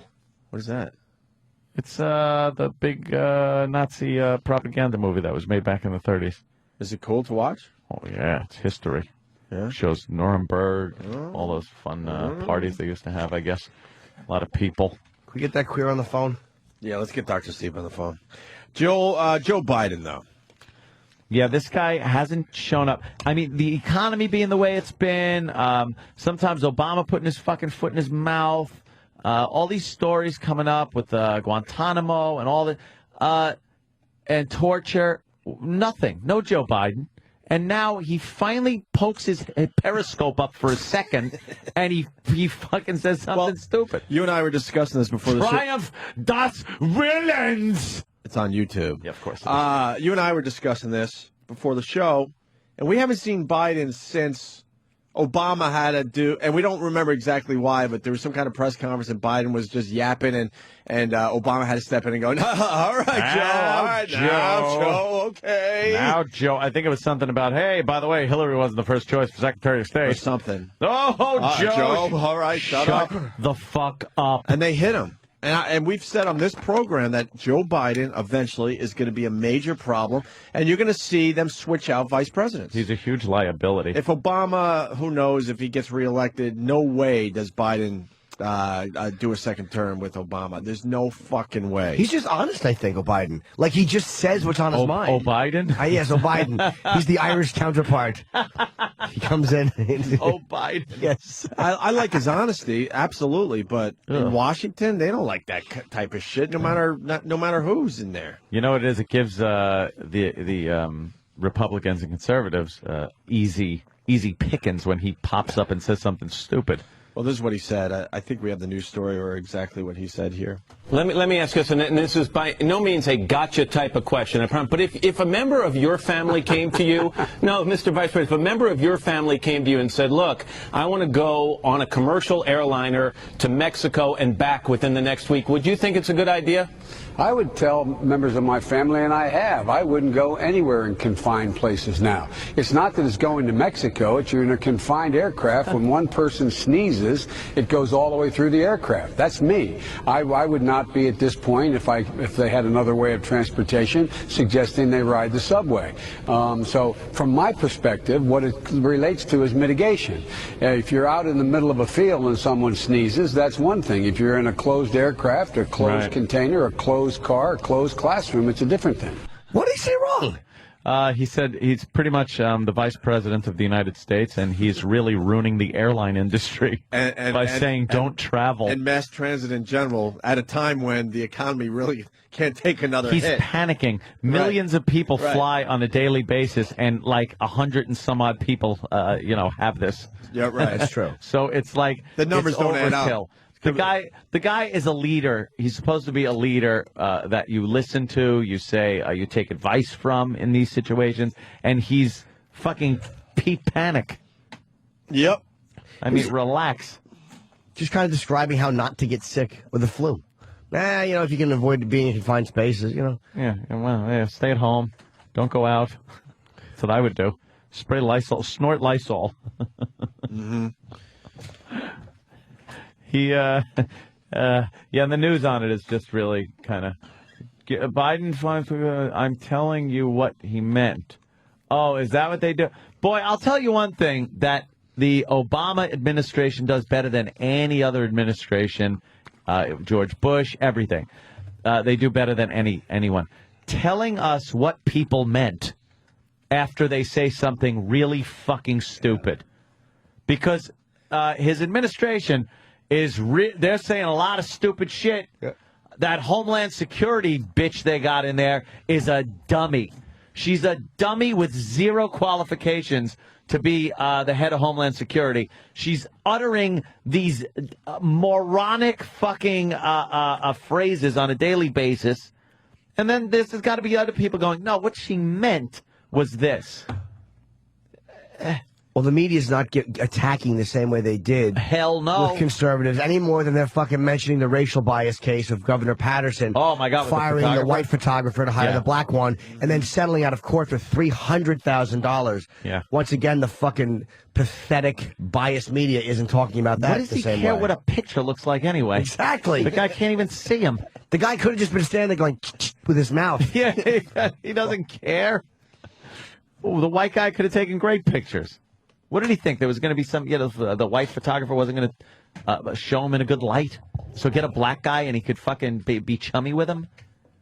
I don't know. Stop it. Disgusting. Well, thank God he only had to pay out that much money and not be chastised in front of the entire nation as a racist. $300,000. Is that taxpayer money? Of course it is. Why the fuck should we have to pay for the governor's making what is a racist decision? Why the fuck should that come out of his pocket? Yeah, it should. God, is that annoying? So a lot of pencils to make that kind of money. That's funny. Stand there with a cup shit dick, fucking waving. But get mad at fucking Fred Armisen for doing a blind thing about you. Yeah. Comment on that. Let's hear you talk about your fucking. Let's hear you talk about your settlement out of court. Talk about that the way you talked about SNL making fun of blind people. Yeah. Fucking asshole. We're going to go back to the Iron Sheik. Iron Sheik. Time for a few highlights from yesterday's appearance. You want the Hulk Hogan stuff?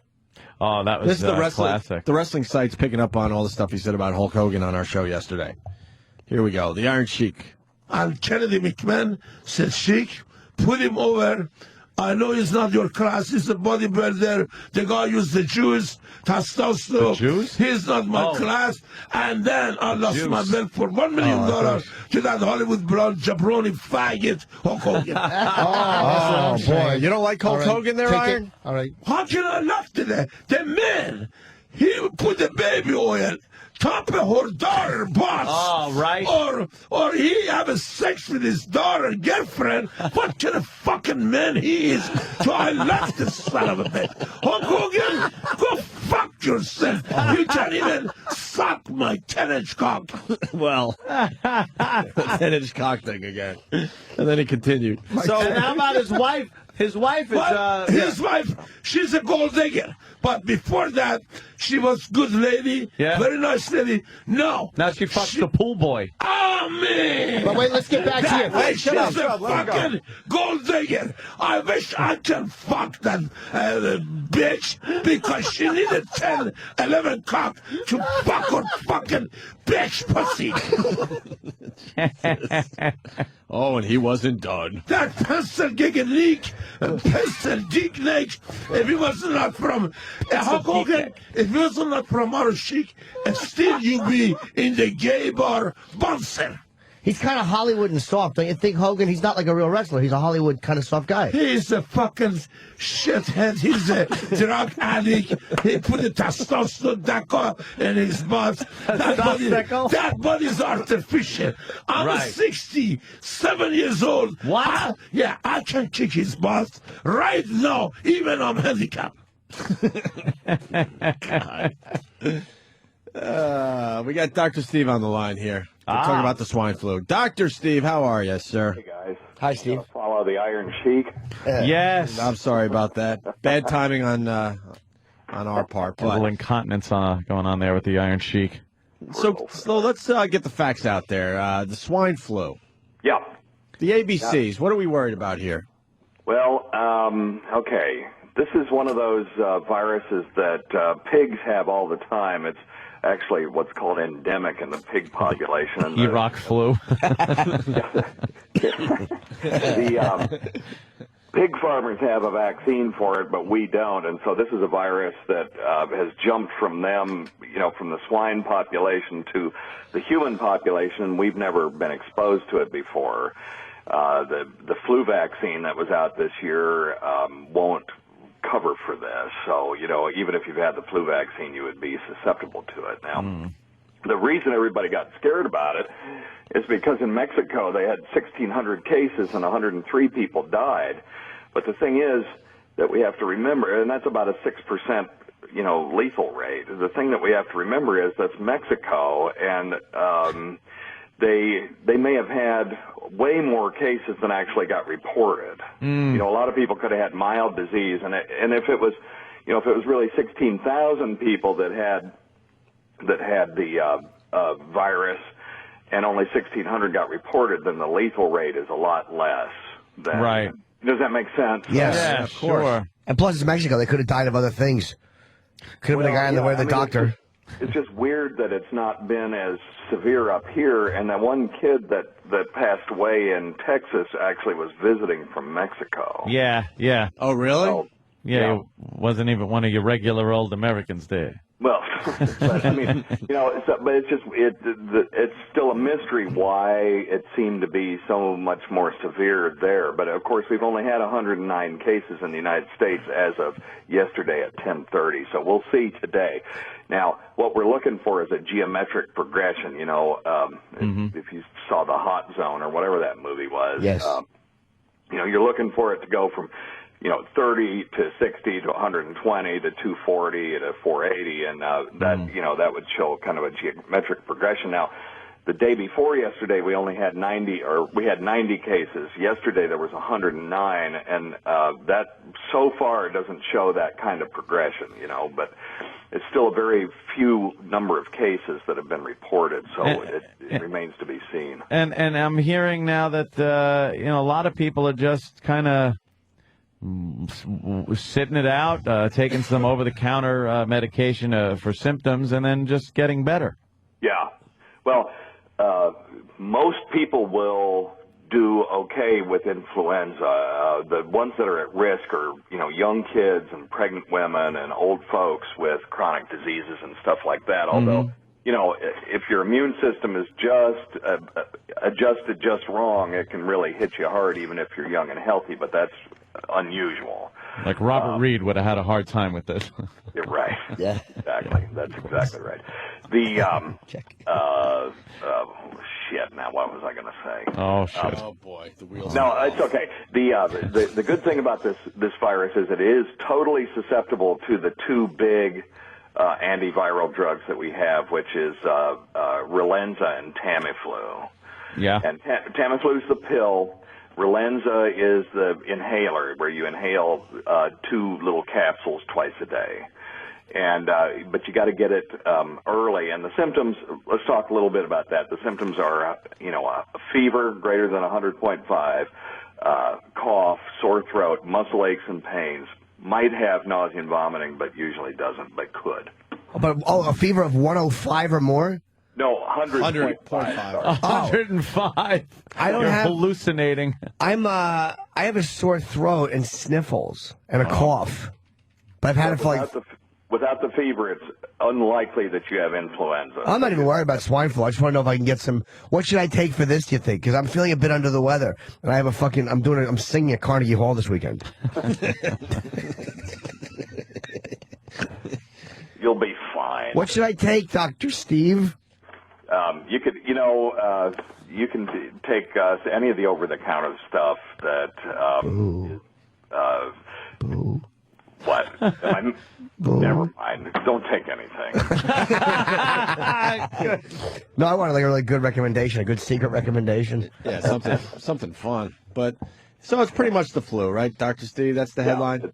It's pretty much as the flu that our immune systems haven't seen before. And most of us that get the flu, we don't really even take anything for it. We just kind of like... You take some for the symptoms. Yeah, we just kind of wait it out and deal with it.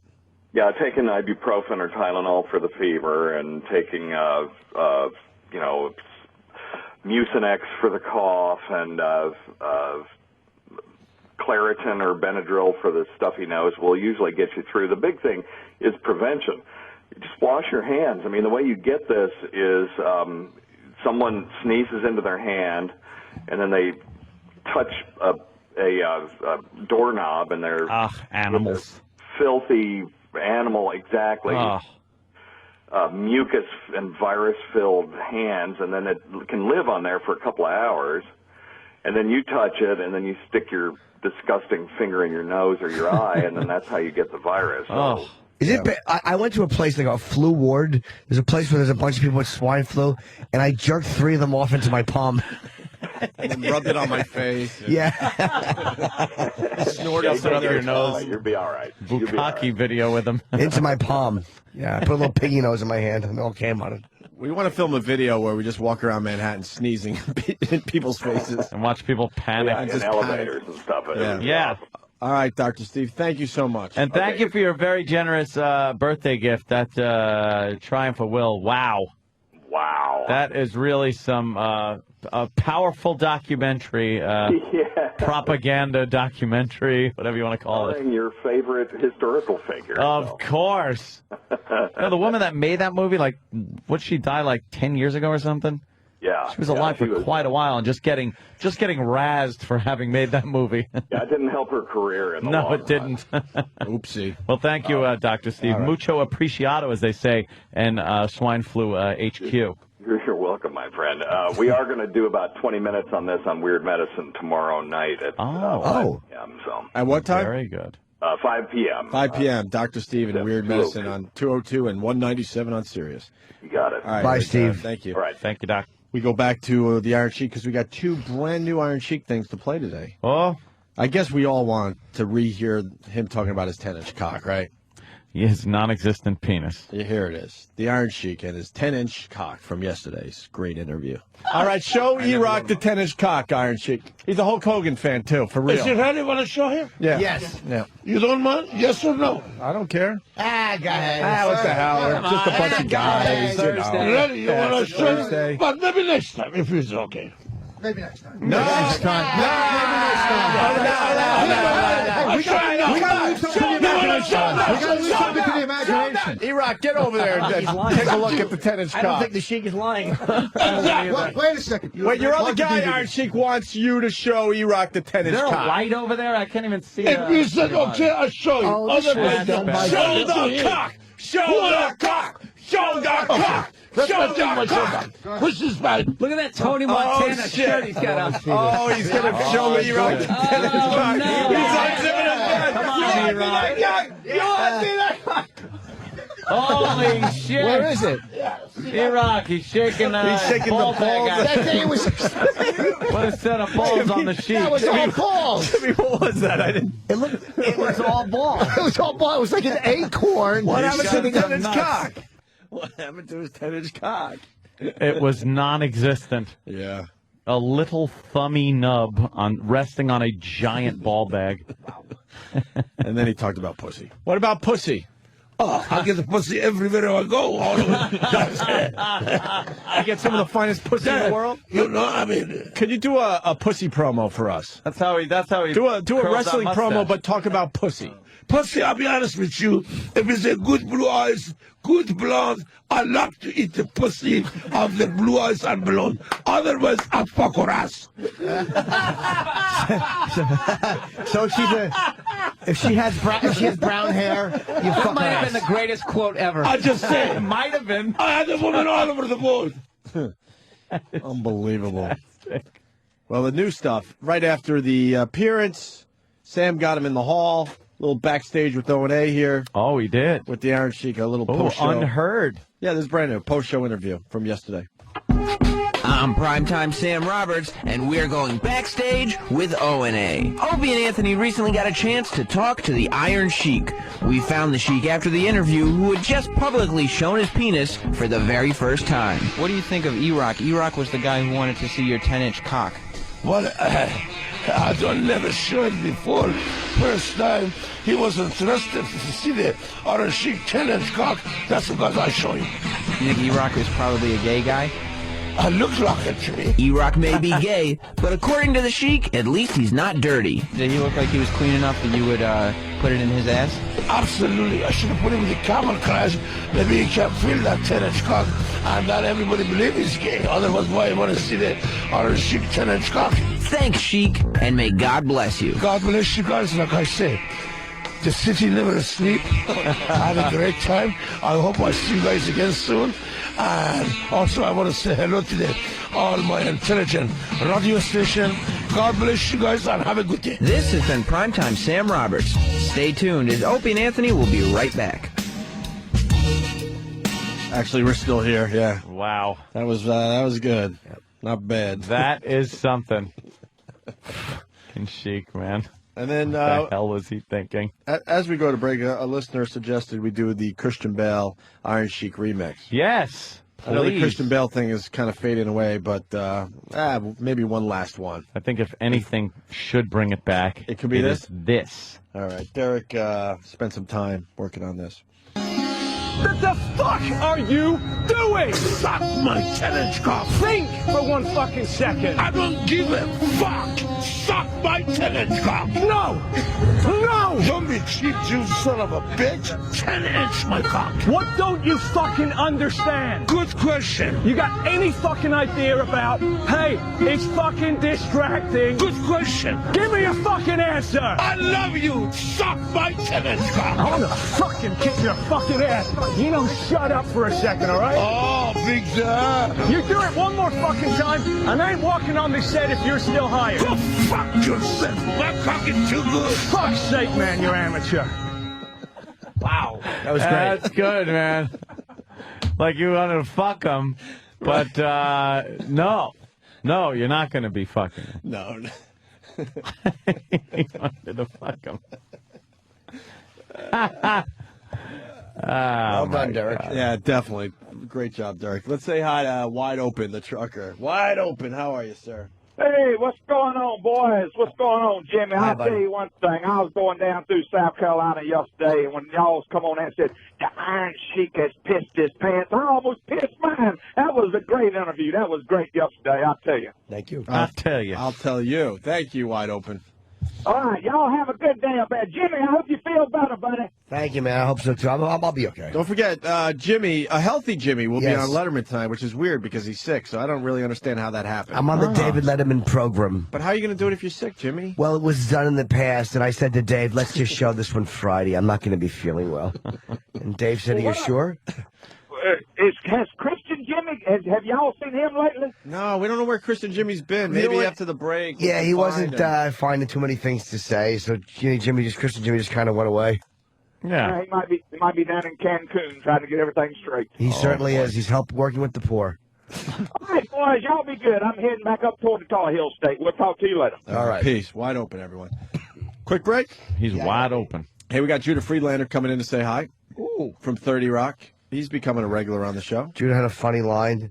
I saw him at the comedy club the other night, and he has a full beard, and he's such a mess on stage. He's like, I just shaved 40 minutes ago. The fastest beard hair grows back.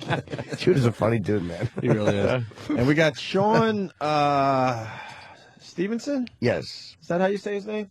Yes. He's pretty much a mess. He's in a wheelchair. He's a mess. A midget. but he's a motivational speaker. Yep. And this is what Bill Clinton, for real, had to say about Sean Stevenson, who's coming in today. Get him the fuck away from me. I first met Sean when he was a delegate to Boys Nation, and I was so impressed with him, we invited him to come back and work in the White House. He worked there, and he did a great job. He's an amazing person with an important message, and I think all the young people in this country ought to listen to him. Damn. That's a nice endorsement, right? Wow. He said that about me. He said, Paul Hargis. All young people should listen to Paul. He's 57 years young. Uncle Paul. you ghoul, Uncle Paul. Yeah. Don't be such a tattletale. Just kind of wipe your memory clean, start fresh. Sick fuck. It's so fucking wrong. Opie and Anthony. Jim Norton. Heading toward the weekend. Where's Kenny? Kenny. I thought I told. Oh, here he comes. All right. Look at him running. Look at everyone just running. Oh my God. Oh my God. It's like the T-Rex chasing the Jeep in Jurassic Park. Kenny's fucking short hairdo is horrendous. Oh, you don't like his little short do? I don't know what is going on with his hair. Jimmy doesn't like your short hairdo. When I cut it, I get my money's worth. $10 haircuts. Yeah, you know, you go to the neighborhood, Italian guy. Italian guy. You went to the neighborhood barber? Yeah. With the barber pole. He sure has it. Yeah. Yeah. Did you like the Iron Cheek yesterday? He wanted me to be a wrestler. Oh, yeah, I forgot about that. Why don't you wrestle? Can you piss your pants? Kenny, we learned this week that you're a big fan of the classic disco, the classic dance. You thought we forgot about you, right? We've just been too busy. Kenny made a demo. I certainly did. And he really wants to be on the Strobe as maybe a guest DJ, and I think we can make this happen. The Strobe is the channel. It's the one that plays like classic disco music. Is that right, Kenny? Is like classic disco? I'm made to entertain. Yes, it's classic disco. I'll try to answer for him. Thank you, Ed. You're still out of breath, right? Yeah, I'm not used to running the 100-yard dash. Kenny, you got to like grow your hair out a little bit. Yeah, in a couple weeks. Because it really makes it look like you have a small brain. Oh, that's a given. Jimmy, look at his head. It's a fucking it's a brontosaurus head. It is like a pinhead kind of a thing. You're almost a pinhead. An angelfish. I'll tell you though, I can't wait for tomorrow. What's tomorrow? Why is that? You don't know what tomorrow is? The day after Jimmy Norton is on David Letterman. I'll tell you, because tomorrow I get better looking every day. Oh. All right, so anyway, Kenny made a demo for the Strobe. I just Twittered Kenny's hairdo. Oh, you did? Fucking awful. Good Twitter. Damn. Why don't you just shave your head? No, that would be silly. With a fucking shotgun. That's a hair don't, Kenny. Yeah. All right. Wow, there is. Yeah, wow. It is a horrendous. Why can't, by the way, Opie, how come when you tweet, you have words, what you write will appear over your picture, but on mine it doesn't? What fucking application do I have? I'm not telling you. Why? I can tell you. Yeah, I want to use it. Mine sucks. Why can't you read sign that? up for the other thing? The other thing. You got to go to the other thing. There's another other thing. Other thing. We'll show you. It's easy. Will I lose all my tweets? Yes. I don't wanna. Everything will go away. Here's Kenny's demo for the Strobe. What channel is the Strobe, Kenny? Give me a little plug. 83 on XM. 83 on XM? Starring Joe Causey. You really know the players on the channel and everything? Causey plays good music. Yeah. All right, here we go. This is what you would hear if Kenny was on the Strobe, for real. We're trying to get this done. A little demo. Don't you love that? Hey, you're listening to the Strobe on Sirius 81 and XM 83. I'm Lean Mean Club Soda Kenny, the dancing machine. Vote for me, mayor of this place. Funk Funky Town by Lip Sync. Wow, yeah. Vote for you. You want to be the mayor of Funky Town. Who doesn't? By Lips Inc. Yeah. I always thought it was Lip Sync. Oh, it's Lips Inc. Lips Inc. Yeah, I think there was a little play on words there. Ladies and gentlemen, it's the birthday boy. Well, his birthday was yesterday. He has a song about the swine flu. It's Bobo. Bobo. The swine flu, it's at my hometown of Queens pretty hard. But Wendy, look out. I think it's spread out to Jersey. Wah, wah, wah. All right, I think that bit could officially... More of Club Soda Kenny's disco demo for the strobe. Wow. Oh. Michael Jackson, what a goof. Hey, it's me, Lean Mean Club Soda Kenny, the dancing machine, on the strobe, XM83, Sirius 81. And coming up next are my hairy bush favorites, the Weather Girls. It's raining men, y'all. And have we got no... And then it was raining men. Yeah. Hallelujah. Can I tell you? Yeah. I would be the hugest fan of the strobe if you were on there. Who would not tune this in? Fucking day. Hold on, man. We got Mike in Albany now. Mike? Mike Tower. Yeah. Hey, good morning, boys. We didn't know you were from Albany, Mike. Hey, I need a favor from you guys. I saw the Dane Cook show last night. Yes. And Bob Kelly was there. Yes. He fucking killed. Where were you? Yeah, hold on, I want to, Albany.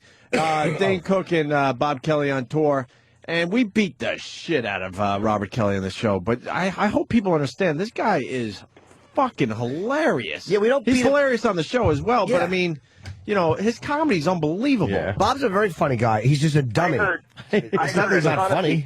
He's a There were a ton of people who thought Bob was better than Dane Cook. Yeah, I'll say this, and I'll say this in defense of Dane or anybody else who's headlining. There's always virtually no pressure on the guy that goes up first because people expect nothing out of you. Yep. And I would never fucking, and Bob is Bob can headline. Bob's a funny fuck. I would never put Bob in front of me on the road. I give Dane respect for doing that. He's out of his mind. It's like, why would you go on after 25 minutes of Bob fucking murdering? Mm-hmm. Hey, you guys do need to help him, though, because Bob Kelly can't dress to save his life. He looked like such a fucking douchebag. What are you, a fucking fashion consultant? Well, what do they have on? I'll tell you. No, but when he goes up on stage and he's wearing a purple T-shirt and like a pleather jacket. Yeah, he's an asshole. Bob is trying to be sexy Bob. He's out of I'm disgusting Bob, and now he's trying to be fucking handsome Bob, but he's dressing like a fucking gay guy in the late 80s club scene. He's got to stop. You know what, dude? I'm taking care of myself. I'm looking good. I'm feeling good. You know what, dude? So it's how'd all you lose about... the weight? Hey, thanks, boys. What's the big... I've run out of gas, Bob. Yeah, what's the big story today? What's the big story in the news that we could ask Bob? Oh, please. Bob Kelly about? There's so many. Swine flu. Well, yeah, we the did swine, the swine flu. Did we? I don't remember. We've covered them all. All right, we'll think about it. Yeah, he kills, man. He fucking kills on stage. Let's get back to Club Soda Kenny, his disco demo for the strobe. I hated that song, but this is a great song on the strobe, XM83, Sirius 81.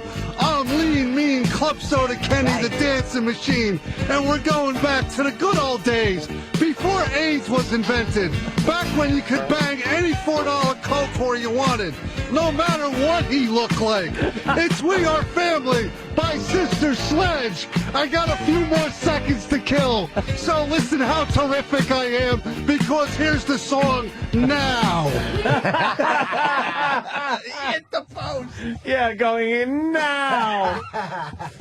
Oh, my God. The instant feedback has exploded.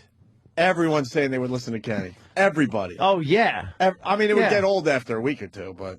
Oh, people are smart. You'd have a strong week of radio. I don't know. People might enjoy that because they listen to Yes. the same fucking songs they've heard 10,000 times. They might enjoy just his take on it. But in between, you'd get that Kenny thing. Oh, it would A be good fantastic. DJ. Is that an XL channel with language?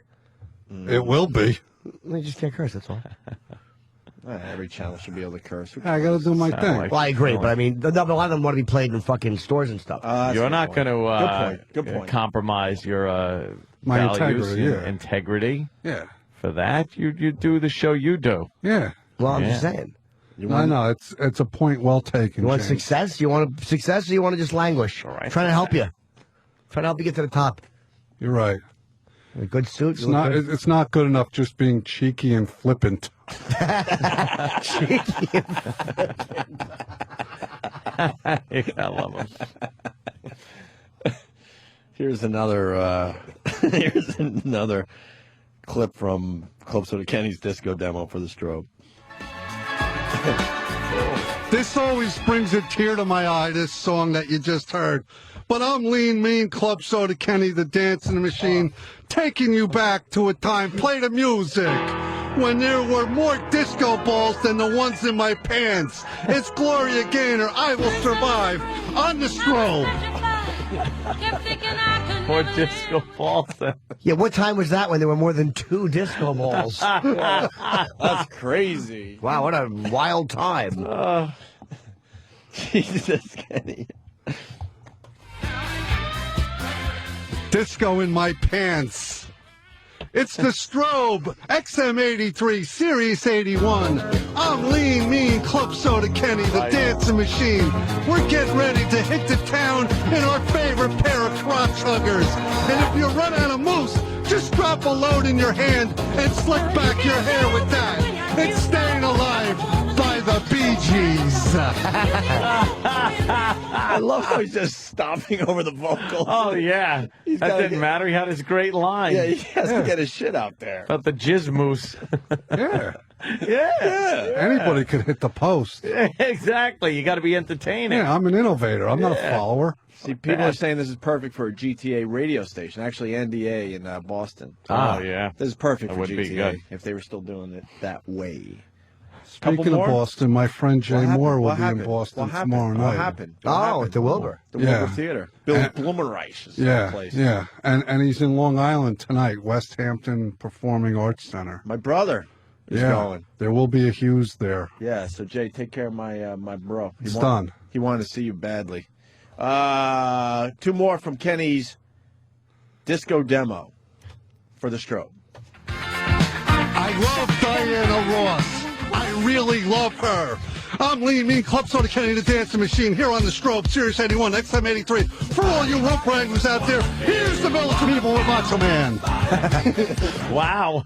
Really spit that out. Well, there was only 4 seconds to the thing. Yeah. To the thing. They show you how much time you got to the thing. Yeah, right? but I usually didn't pay attention to that. But Yeah. any dummy can look at the line and know when to stop Obviously. talking. Yeah, One last one for today. because you got to leave them wanting more. Yep. Sure. Will you do another one of these for us next week? I think this has legs for a few more. GH, you know I do what I'm told.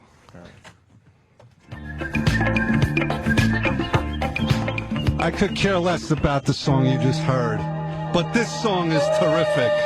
I'm Lean Mean, Club Soda Kenny, the dancing machine. Are ya? And here's the theme song for all you ugly chicks who think you're beautiful. It reminds me when I was hanging in the club with my main man Joe Causey, and I met this chick and she told me she was an attorney. So I said, bend over, let me cross-examine you. Here on the strobe. You really didn't even try on that one, did you? A lot of time Didn't to even kill. try.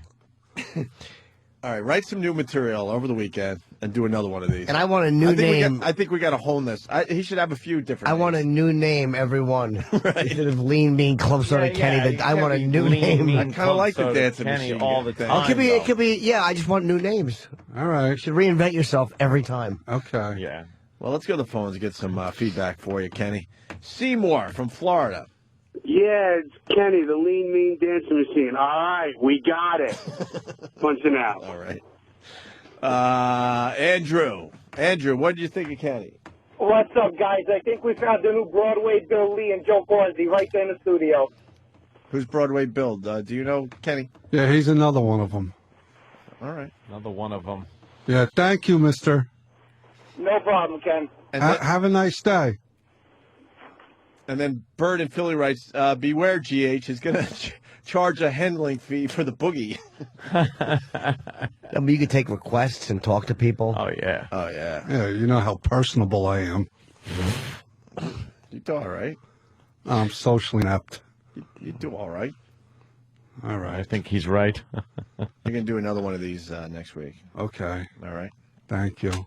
Thank you, Kenny. Is the strobe, what kind of channel is the strobe? Classic disco. Classic disco, man.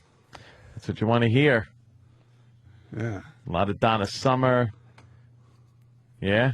Bee Gees, probably a lot of Bee Gees, right? Off the Saturday Night Fever soundtrack. Yeah, and then when I get my own show, I'll throw in a little hip hop just for the goof. Oh, man, that might fuck him up, though. Yeah, but for the goof. I don't want that. For the goof. For the goof. All right. For the goof. All right. I think we're getting ready for Kosher Sports today. Where's Judah? Oh, yeah? Judah should be here soon. The fuck? And David, whose internship's ending very soon, and I don't think we could keep him around. How can we not keep David? If we can't find a way to keep David around, we are dummies. I don't know how we keep him around. I tried to get him the mail clerk, the mailroom job. Yeah, Kenny looks after David. If we lose another guy on this show, how can we lose David? I don't understand. When I was growing up in this business, I hung out at radio stations, and you were allowed to do that because you really wanted to just hang out. And like the new way they do things just doesn't make sense. You got guys who would hang out for free. But the liability, there's liability in to learn the business. They're just not allowed to do it anymore. Wait, isn't he? I used to sleep at radio stations, for real. Isn't he allowed to hang out if he doesn't do certain things? He is allowed to hang out. It's more lawyer bullshit. Oh, It these really fucking is. They don't lawyers. get it. You got guys that are motivated. They have to like make their mark in 4 months as an intern, and then what? Then what happens to these guys? Yeah. You know? When they would hang out for like easily a year because they enjoy doing it. It's like it's not always about money and liability. It's about doing the right thing. Someone like David would hang out. And we would try to find a place for him, obviously. We wouldn't take advantage of him working for free, but he would want to continue for free. Yeah. And you should be allowed to do that. Should be. And it should be a simple form that the dopey lawyers could come up with and go, all right, well, you know, you're going to continue as a non-paid employee or whatever. Yeah, some kind of volunteer schedule or something. Like that. He could come as a daily guest. We could add him to our guest list every day, and he could come in every day. Can he do that? Why wouldn't we be able to have our own guests in on a daily basis? Good point. The lawyers just don't get it. Half the guys in radio did exactly, that. They would hang around radio stations for free to try to get their foot in the door. Yeah, and to make their mark and to, do some social networking and all that shit until some kind of break happened. Yep. These internships, honestly, the way they do it is a waste of time. It's a waste of time for the interns. Yeah. Because they got to make their mark in 4 months, and then we're like, well, look, we're not hiring. I don't know what to tell you. And we show them the door, and then what? What happens to these guys? Yeah. And they want to hang out and stay. Oh, look, he's looking in the window at us. Jesus Christ, like a fucking puppy. Yeah. XM website is gone. What does that mean? What is it? It means that the whole keeping the XM thing was a fucking being polite. Yeah, that's true. Let's say hi to Tim. Tim? It's right there. Hey, how's it going, guys? God, you guys suck out there. I think that Kenny should give us a bit yowza. There is one website that's inactive, but it's not the XM one. No. Our website, yeah, we're gonna, everyone's asking about it. We got to figure out what the next move is with that thing. Yeah, eat a bullet as well. Hey, no, I'm serious. I mean, I haven't had a website in 6 months. For real? For real. Why? Because the fucking company who I was dealing with, I really began to hate because I couldn't send out mass emails. It was always crashing the system, and I just was like, "Fuck it, I got to get a good website." And people like submitted a bunch of things. I just didn't follow it up, and the managers and agents talked about it, and they're not that good at We following need a it up. webmaster that completely gets it, and we will get there. We'll get opieandanthony.com rocking again. In the meantime, we're all doing stuff on our Twitters that sort of keep the vibe going. I'm not saying it's got to be better than that. I'm not trying to say that replaces the website. Right. Absolutely not, because there's so much more you can do with a website than a Twitter account. But at least you guys can follow us on Twitter and get some of the shit that's going on in the studio. I think websites are eventually we'll get a nice website up and running again. I think they're less crucial now than they were a few years ago, because you do have YouTube and you do have MySpace and Facebook. There's like a million places people can find you, find out what you're doing. We still need one central, OpieandAnthony.com, and then it has our Twitter accounts and our YouTube accounts and the McGillis thing. Everything is in one place for the people to, go to and then figure out what they want to do from there. So we'll figure it out sooner than later, too. 'Tis true. Kenny, thank you. Thank you. Kenny's doing double duty. You're also writing Kosher Sports today? Thank you for acknowledging me today, this May Day. Do I get grapes? Yes. Yeah, we got to wait for the street vendors to come out. God, they're Roaches. Yeah. God. Go fetch something. I will. Thank you. Hey, Kenny, you know what? Yes, sir. You haven't skipped down that hall yet. It's It's made for you. Skip. You're right. It's like, yeah, I haven't. Get your flip camera out. Yeah, we'll do it during the break. Okay. All right. He's like, okay. Okay, anything else I could do for you guys? Excuse me for coughing. Huh? Excuse me for coughing. He just I don't knows. have a cough button. You know what Kenny was just thinking right there, by the way? In his little pea brain.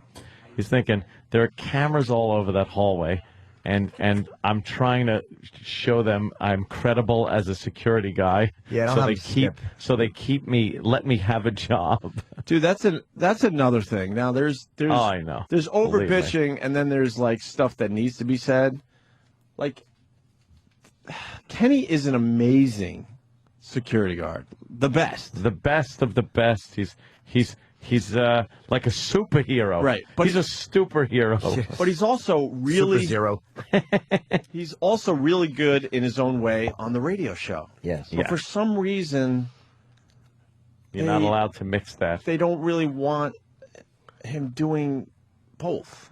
And that doesn't make sense What's the either. problem? Stop overthinking everything. He's an amazing security guard. He knows when to be serious. Trust me, he knows when to be serious. Oh, yeah. A lot of our fans have seen the serious side of Kenny, and it's not fun. Frightening when he's serious. It's not fun. And then he's able to step out of that, come in here, and be a goofball. It's perfect for us. A goof. It's perfect.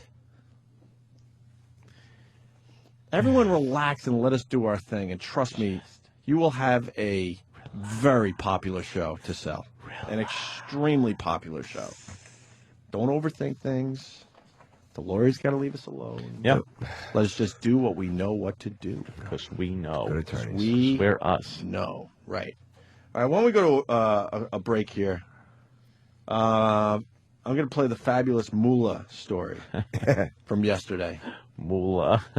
The Iron Chic. Remember the fabulous Moolah? Of course. And He then had some nice things to say about it. That was sweet of him. Yeah. it was wonderful. After the break, we do Kosher Sports with Intern David, who we might be losing in the very near future. We got Judah Friedlander. I believe he's here.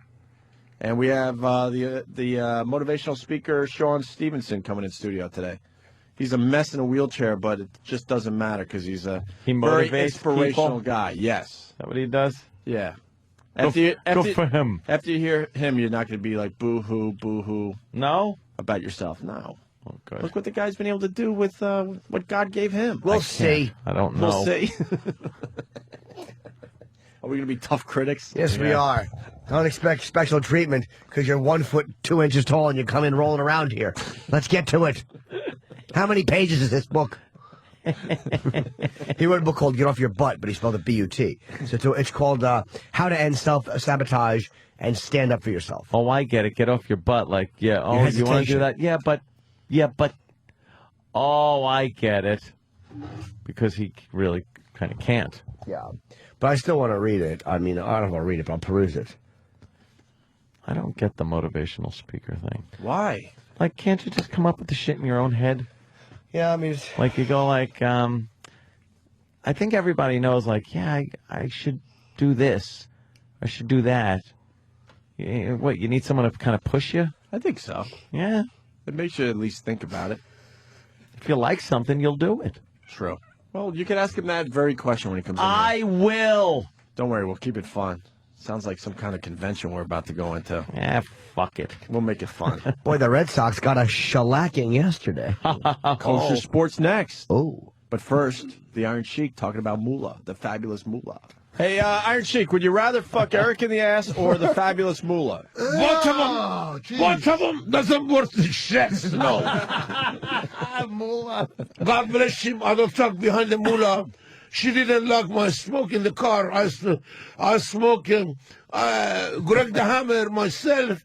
We give the Moolah right in the California. She come in the car, and I smoke the marijuana. Greg smoked the marijuana. And fabulous Moolah said, Chic, I don't like that shit in the car. I said, oh yeah? You don't like my marijuana? Greg, stop the car.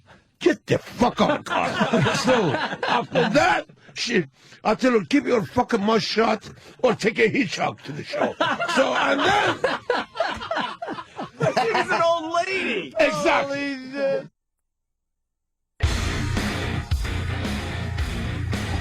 Busy show. Where's Judah Freelander, by the way? Judah and her. He could be way down that hall. I don't know. You don't even know. I know. I can barely see anything. How obnoxious, Jimmy, is the bathroom being so far away? Because Anthony, I don't know. I think he might be a cyborg or something. The fucking guy sits in that chair for 4 straight hours, doesn't get up once. I'm like the Iron Sheik. You don't stretch your piss my pants. You don't stretch your legs. Nothing. You just sit. No, you don't see me do this all the time. What do you do? I go. Oh, you do a little back bend thing? And then my legs are straight out right now. And then I point my toes back and forth. Yeah. And then I like squish, you know. I do some flexing moves there, and then rotate the ankles. But I move around. You do the same exercise as our motivational speaker does. You never get out of your chair. You don't like walk a little bit, check out the view. This is a nice view about 20 feet away from our studio of I'm not a view guy. Midtown, Times Square, the Hudson River. As soon as we go to break, Jimmy and I can't wait to get out that door and start the long fucking trek to the bathroom. I know. Well, you guys shit like fucking horses and cattle. Shit and pee. Yeah. You guys just shit all over the place. I made monkeys. I made small dogs. Yeah. I made a big mistake today. What happened? Like a little irregular today. Uh-oh. You know, usually Which way? Usually by showtime, I got 3 in me already done. Today, not so much. And then I was able to squeeze a little something out, right? And that just created logs just falling. Yeah. Falling. And now everything wants out of me. Oh, shit. That's bad.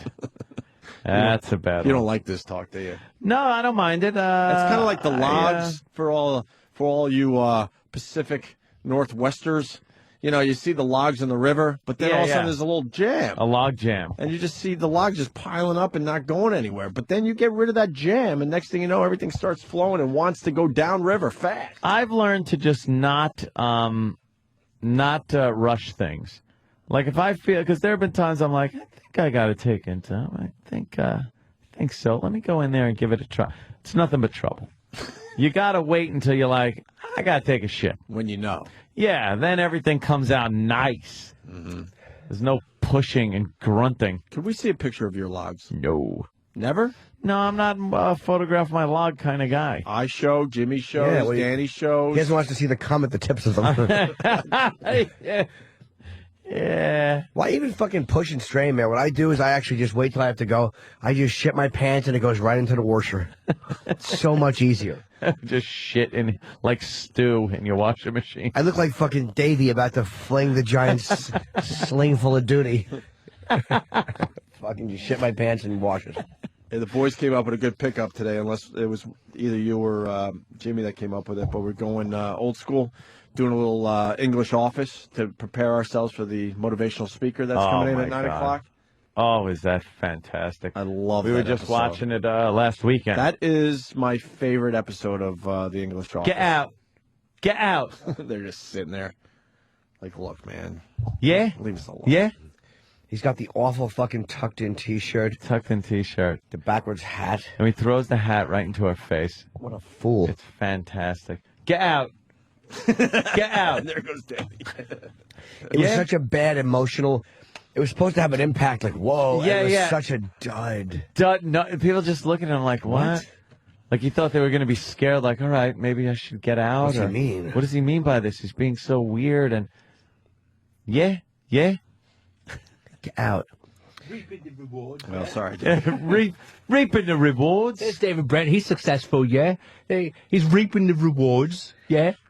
You know, and you know, maybe you're 30 in your 30s. Yeah, you're in your 30s. Just so fucking, so good. He's such a non-impact. We're gonna have yes, non-impact. We're gonna have a few clips from that episode in a few minutes, and then we can really get into it. Danny's been pushing this for the show all week, and I think we should play it. The Mike Tyson thing.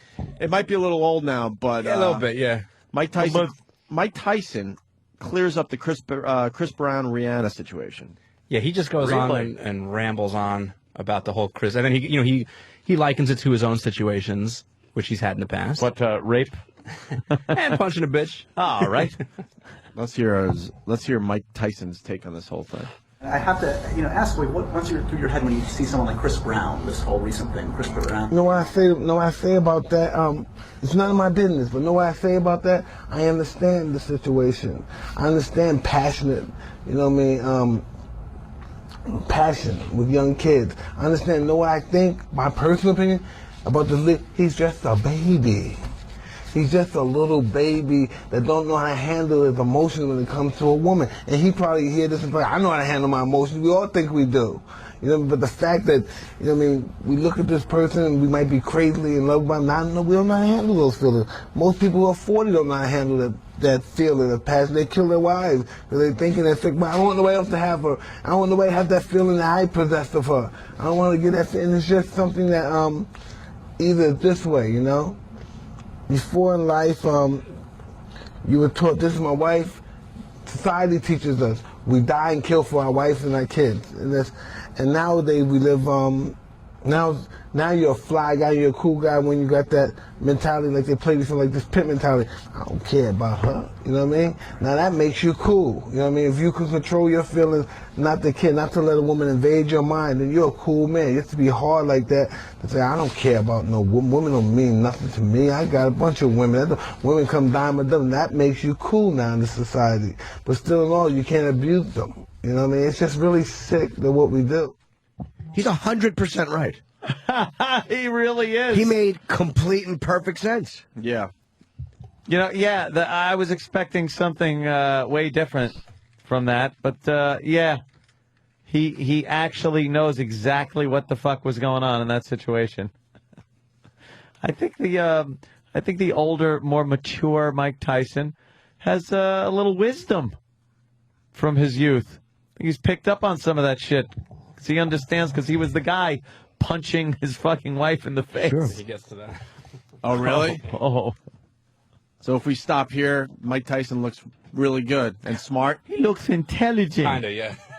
But now if we play the second clip, it all falls apart. Yeah, there's just one more clip, right? Yeah. Yeah. All right. Do you want to beat your girlfriend up? No. Do you get angry at your girlfriend? Yes. Why do you get angry at her? But she has a space in your heart and she invaded your mind in which you believe you care about her more than anybody in the world, and you believe I can do things to her but nobody else can do things to her. And it's really complex in human beings. I mean, I think a lot of people, though, would say that is, almost excusing the behavior to say too young, to say that she, gets into his heart too much. I mean, at the end of the day, it's right or wrong to hit somebody, obviously, and it was that way 20 years ago, but it wasn't extreme 20 years ago as it is now. It's just about who's making the rules and who's stamping that paper, and that's what it. Do I think it's right to beat up on a woman? No, hell no. Have I violated and hit a woman before? Hell yeah. Was it wrong? Hell yeah. You know what I mean? But I'm a product of that environment. Hell yeah. Well, what did he say about his wife? He punched her, and he said it was one of the best punches he ever threw. And that was... You've seen some of the punches he's thrown in the ring. God, he considered it one of the best punches he ever threw, and it was in her face. What was her name? Robin Givens. Robin Givens. Punched her right in the mug. Let's say hi to Brooklyn Ace. Brooklyn. Good morning, gentlemen. Good morning, B.A. What the hell's wrong with Tyson? He almost sounds like a man in this clip. Yeah, his voice isn't as high, That's right? really Tyson? Yeah. Later, guys. All right. Yeah, his voice isn't as high. Yeah, he used to talk a lot higher. Now it's all down here. Now he sounds like Blair's cousin Jerry. I guess he's off the Zoloft. Yeah. Yeah. I take it to keep from killing y'all. Look at your mic. Watching Tyson. Yeah. Tyson clips on YouTube. Fantastic. Old Tyson clips. I don't like watching the ones where he's... Who's that, McNeely? Was that Peter McNeely? I don't know. What a shit fight. Big white dope. No, Getting in the ring with fucking Tyson. He fought a lot of big white dopes. Yeah. Just for a goof, I think. All right. Richard Pryor was talking about Jerry Quarry one time, and it just made me laugh so hard. He said something about Jerry Quarry's fight, and he goes, Jerry Quarry loves getting beat up by niggers. It just made me laugh so fucking hard. It was such a funny thing to say. Quarry loved it. Oh, Jesus. If you haven't seen Mike Tyson clips in a while, go to YouTube. Do yourself a favor. I just don't see... Oh, man. I just don't see is he boxers just like pounding this this guy? The ref's trying to get in, and Tyson just keeps hitting him. He just went to a place when he Look was at this. fighting. Oh, damn, he knocked the ref down. Was he just qualified for that? No, I don't think so. I don't know. I got to like- research that. I have no idea. Yeah, that's like young Tyson there or something. Right? Now the guy's hitting Tyson. Tyson's having a conversation with the ref. Like the guy is hitting Tyson as Tyson's just having a conversation with the ref. It did nothing to him. A body shot knocked people out. Look at this. Oh, my God. Tyson's holding him up now. He's holding him up with his punches. That guy's not going down, though, man. No. The ref's trying to get in there and stop the fight. The guy is easily 6'5". Tyson's hitting way up to try to get him. Just around Damn. Yeah, he tried to get around the ref to punch the guy in the head. And now the guy's just talking to the ref. The other guy decides, he might start punching Tyson. Tyson's having a conversation. Hey, what's up with the Tyson movie? I don't know. I want to get him in for that. I think, what was I going to say? I think it's a good movie. Yeah. That's all I got on it. It look funny. I'd like to know more, is what I'm saying. It's is it funny. Is it a documentary on Tyson, or? I don't know. If someone knows a little something on the Tyson movie, give us a call, please. I think it is. All right. The Office, the English Office. No, Tyson plays a guy who's reviewing all of his girlfriends. It's like a Matthew McConaughey film, except he rapes them. Yeah. Put those two movies together, and now you're talking. The Matthew McConaughey and the Tyson. Wow. Oh, God. Oh, you stayed hit when Mike hit you. Oh, my God. The guy got knocked down 3 times from one knockdown. You think his friends laughed at him for that? You know what's funny? The guy got up and then fell back down and was so pissed that he was so fucked up. You see the where he got angry at himself? Because he could not stand back up. He got knocked down. Together. What's the punch? He goes to get up. Go back a little, Dan. I want to see the punch that actually put the guy down. He goes to get up, and that short fucking punch he Watch had. how pissed he gets at himself because he can't get up. Watch. He goes to get up. He falls through the ropes. Right here. Gets up again. And then gets mad at falls himself. sideways. Yeah. It's like someone spun him around 20 times and let him go to try to walk. Is this Michael Spinks? That looks like Ken We're Norton. watching him. Ken Norton Did might he be fight up. Ken Norton? I think so, but Holy Ken Norton was so shit. old. If he did. No, wait, no. Did he? I don't know. That guy kind of looks like Ken It Norton. might be Michael Oh, Spinks. my. No, it's round 6. It couldn't be Michael Tyson Spinks. was fucking devastating, man. Jesus. Just devastating. I haven't watched boxing the same way since Tyson. No ran away. one he was has. exciting. He was the last of the last fucking, fighters that you went, I got to see this guy. But he wasn't fighting any guys. And I'm not taking it away from Tyson, but I think, they said, guys that hit, Ernie Shavers. You know what it is, though? He wasn't in a phase in his career, unfortunately, where there were a lot of really good boxers Right. at his weight class. Like Foreman, I think a younger Foreman would have hurt Tyson. I think. Holy shit. That fucking left hand is amazing. Tyson was good. He would agree. He was a very quick boxer. He would duck and then had that uppercut, devastating uppercut with his legs. Oh, fuck. That's Larry Holmes. I strongly suggest you just go to It's a nice Tyson montage. Knockouts somewhere on. Yeah, he was really a rough fucking just puncher. killing people. Let's go to Mike in Connecticut. Mike? Hey, Mike. Good evening. You're representing at least 20 phone calls right now because everybody's calling about the same thing. So do it justice. What do you know on the Tyson film? Well, basically, I saw it online yesterday, and it's way more psychological than just his physical fights. It goes into who he is as a person, what he did, goes into his relationships, his kids. It was just really eye-opening. Was it good? Oh, it was unbelievable. I couldn't stop watching it. Oh, His fuck. peak right here.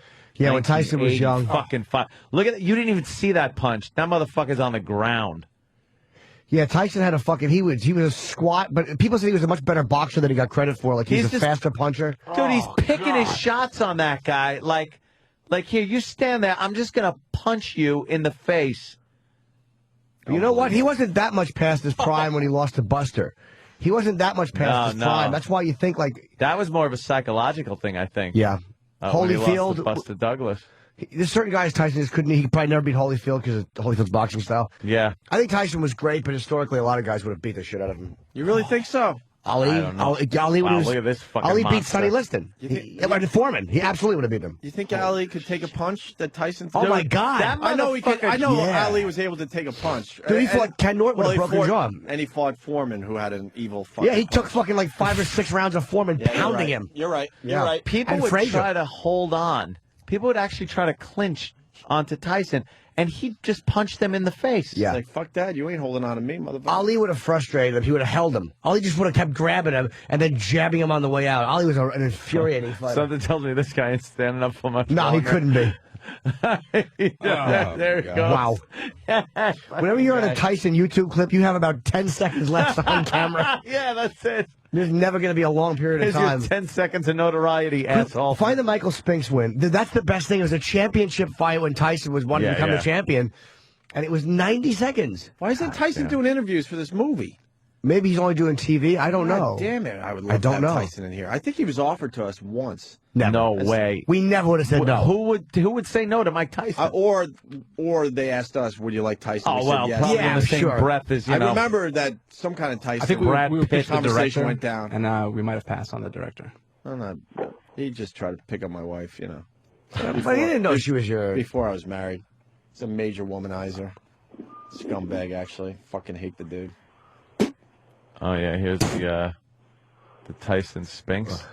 Jesus. What a He fucking... came right in just killing him. Yeah, he really went right after Michael Spinks. Michael wanted no part of fighting him either. No, Right now, we're watching this fight in real time. We were talking about it just started, and Mike's already giving him a beating. How he stood up that long. Somebody is pissing right now in this arena who had good tickets, and they're going to make it back, and fucking Tyson has a belt on.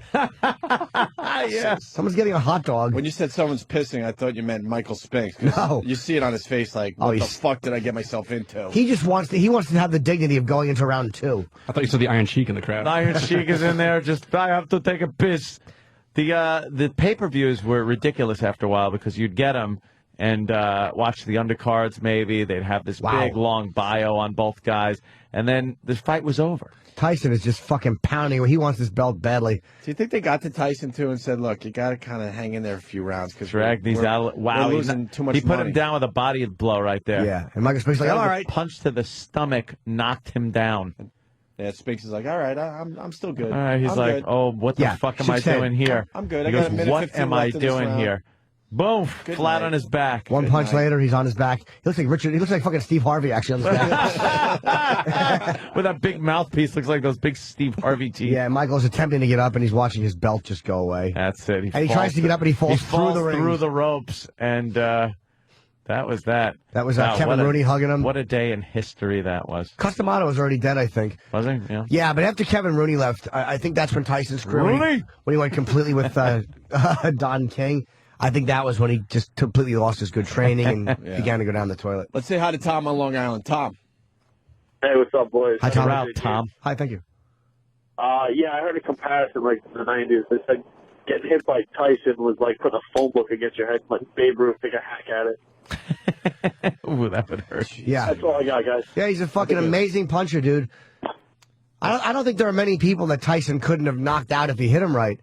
But a lot of those guys in the 70s, and I'm not just glorifying the older days, but they could take a punch, man. You know, they could take a punch, but they were a little more lumbering back then than Tyson. Tyson was a fast fucking guy for his weight. Yeah, but Joe Frazier fought like that. He was fucking a squat, powerful, fucking ducking, hard to hit guy. Yeah. But these guys just didn't go down in the first and second round. I mean, the majority of times, Frazier Ali went the distance. Yeah. Fucking went the distance with Ken Norton, went 5 or 8 rounds with Foreman. They'd come out at the end of that fight for the announcement of the winner, just beat to shit, both of them. It's amazing. Back in the good old days of boxing. Now it's, UFC. It's all about UFC. I can't even watch these guys without thinking of Fedor just grabbing their legs and tapping them in 8 seconds. Yeah. It's like... Fucking, there's the Buster Douglas. Amazing. Oh, that was Buster knocking him out? Yeah. 10th round, right? That was hard to watch. Yeah, it really was.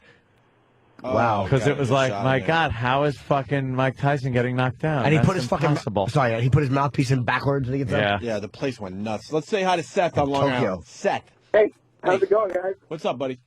Well, not much. I actually caught the filmmaker on Morning Joe a couple days ago, and they showed how women who would normally think Tyson of a big white beater, after seeing the documentary, walked down with newfound respect for him, actually. Oh, yeah? Yeah, amazing to me, because the guy's a babbling fucking moron. He did go to prison for rape. Yeah. All right, well, obviously we... Got a newfound respect for the rapist. All right, thank you, sir. Yeah, we can talk about Tyson for another 20 minutes, but we got a lot going on the show Sean today. Stevenson's here. Judah's late, but Sean is here. Yeah, we're going to get him in a sec. Let's get Kosher Sports done. Yeah, bring in our Sean, Jewish friend. Yeah, as Sean Stevenson makes his way into the studio. Ladies and gentlemen, it's Intern David. My son David. We haven't done Kosher Sports in a while. We might be losing David. David. Yep. Hi. Hey, David. What's the matter, David?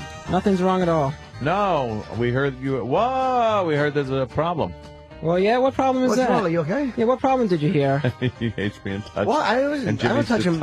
Oh, my God, he made that snarling with his mouth. Like a dog does. Danny surprisingly touched him on the back. Yeah, and I find out if he knows it's coming, it's not so bad. But yeah, you got to get him when he doesn't know it's coming. And then he goes. A dog does that, though. Yeah. Why do you snarl if someone touches you, not even confrontationally? Like if someone just taps you? I don't know. I really don't know. It's just a reaction. Okay. You don't like being touched. You don't feel threatened, though. It's like, No. Okay. No. No. Now, I hear you might be leaving. I mean... Leaving? What? Whoa! He's doing his catchphrase, everybody. His catchphrase. Yes, you're hearing the rumors, yes. No, there's not many rumors, really. No, it's not. No. There's not much of a buzz. It's called about truth. you leaving. Yeah. And it's not just me. It's all the interns. Whoa, no way. Yeah, all the interns, including the 39-year-old intern. Wow. And the swiveling, well, not the swiveling, the 39-year-old intern would have to leave too. Like some of the interns that only did one semester, Yeah. they can't come back for a second semester because they went to the Connecticut School of Broadcasting, and that school's gone, so they can't get any credits to come back for another semester. Why don't they find another broadcasting school and then have an internship? Well, then they got to pay more money to go to another school. Whoa. I think Bitch Hips is the one you're talking about. Yeah. No, but Bitch Hip, the one with the hips doesn't. I don't think he has to worry because he with an okay school that stayed in business. So Bitch Hips? Yeah, he can come back. You have to come back, David. But I can't come back because I did 2 semesters, Ray, and Sirius said no more. You'd be a guest. Said no more. Would you want to stay here for free? I don't know, for free. Oh, Jesus. I was spoken like a true J. Look at his, For really. free. Then hit the bricks, fucking sister. You got to Fuck know you. where he came from, Yeah, for free. We don't have money for you yet. Oh. Yeah, I would want to come back, yeah. With all due respect, David, take a hike, and then there's another word. Oh, no. Yeah, that's... I've been looking... Guess who that's from? Steve from Bayshore. I've been looking at the instant feedback. I've been reading it. Oh, you have? Yeah. Yeah, people are going to miss you, right? Is that what it's saying? It's mixed. There's mixed reviews. For every one, I like you, David, there's 2,000 get away. For every one hatred, there's one disinterest and apathy. Unfortunately. Yeah. Unfortunately, the people on instant feedback are asking for a certain former intern to come back. Who?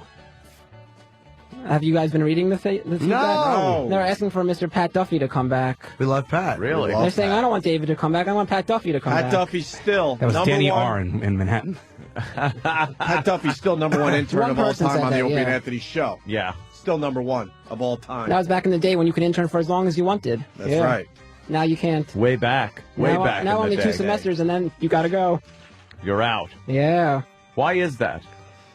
I'm really not sure. It's something that Sirius came up with when the merger happened. Yeah, why didn't you ask? Like, why is that, sir? Why only 2 semesters? Maybe if they we're want to working give out well. Maybe they want to give other potential interns a chance to intern. Ooh.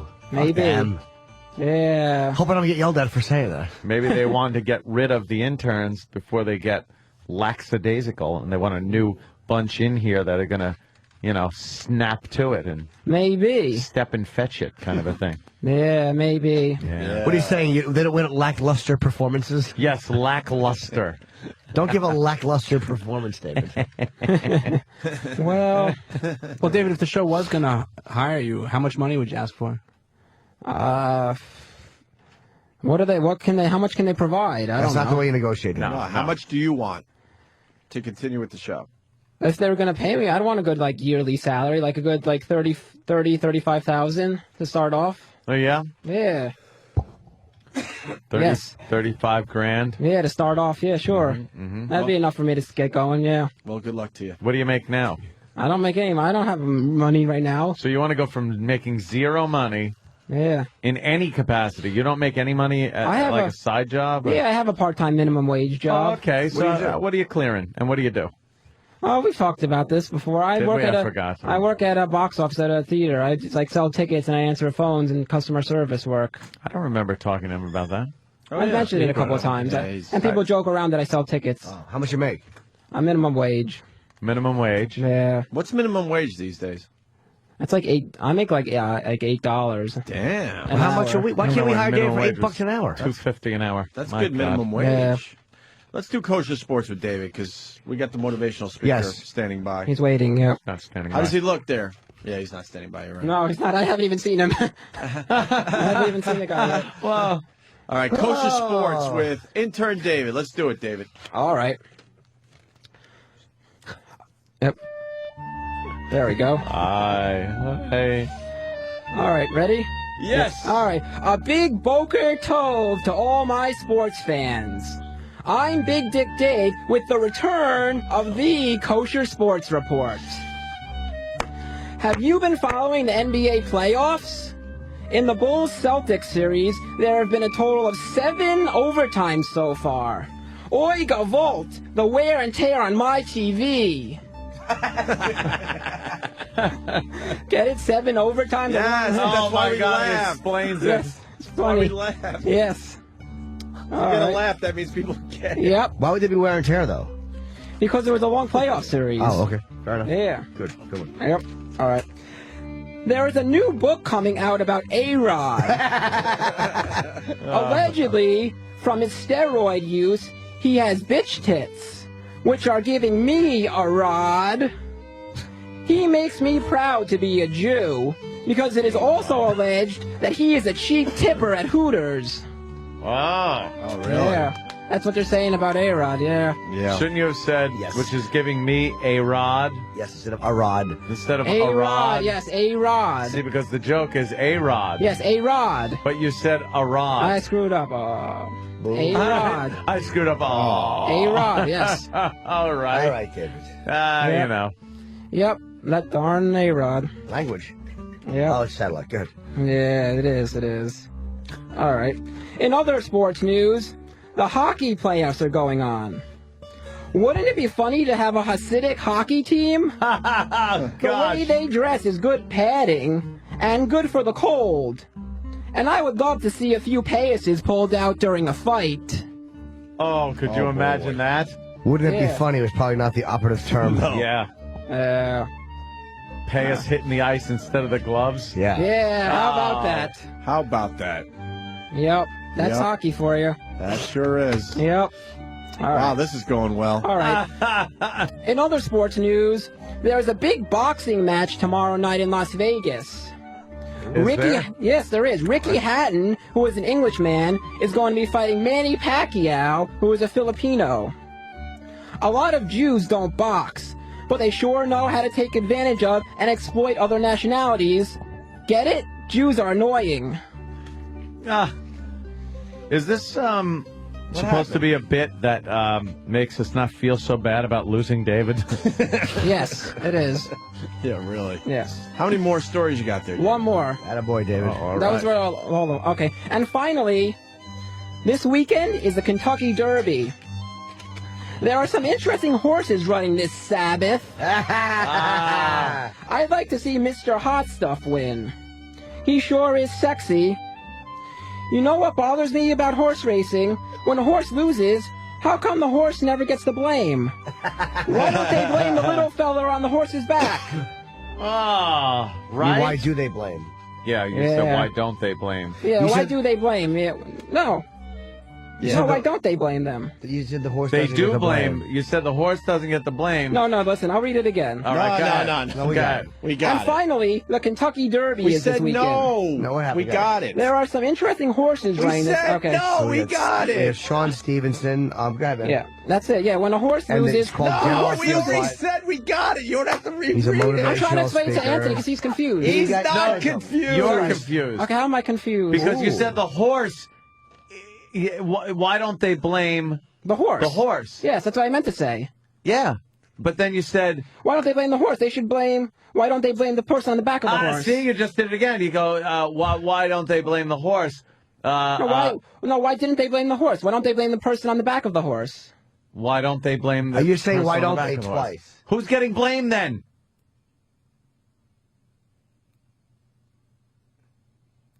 Oh, yeah, you're right about that. Oh my God! I knew I was. You're all right. You are. Is that it, David? Yeah, that's Oh, it. Yeah. David. Oh, David. Oh, well. Jimmy- Well, this has been your Kosher Sports God. Report with me, Big Dick Dave. Check me out on Facebook, ladies.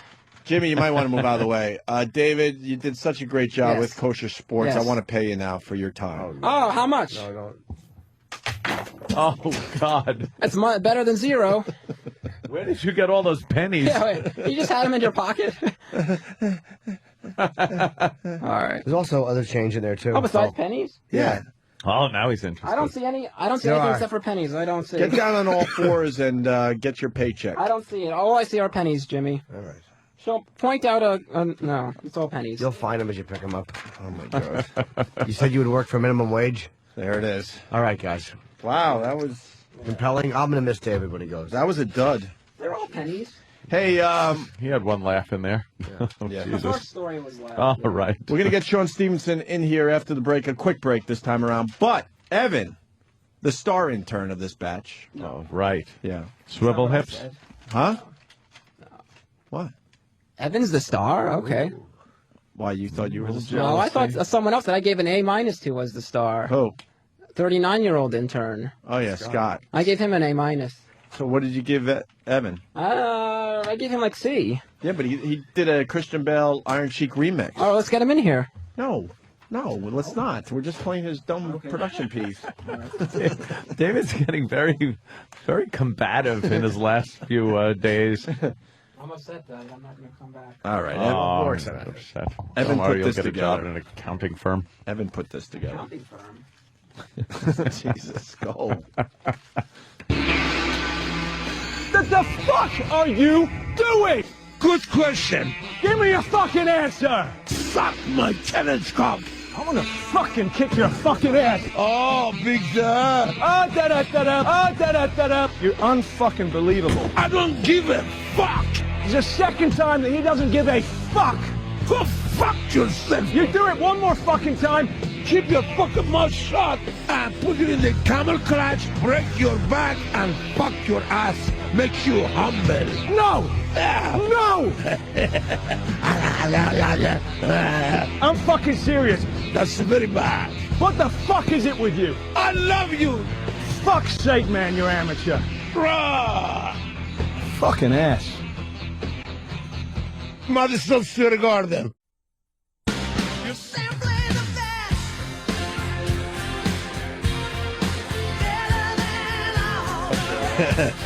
Well, yeah. Perfect song. Opie and Anthony.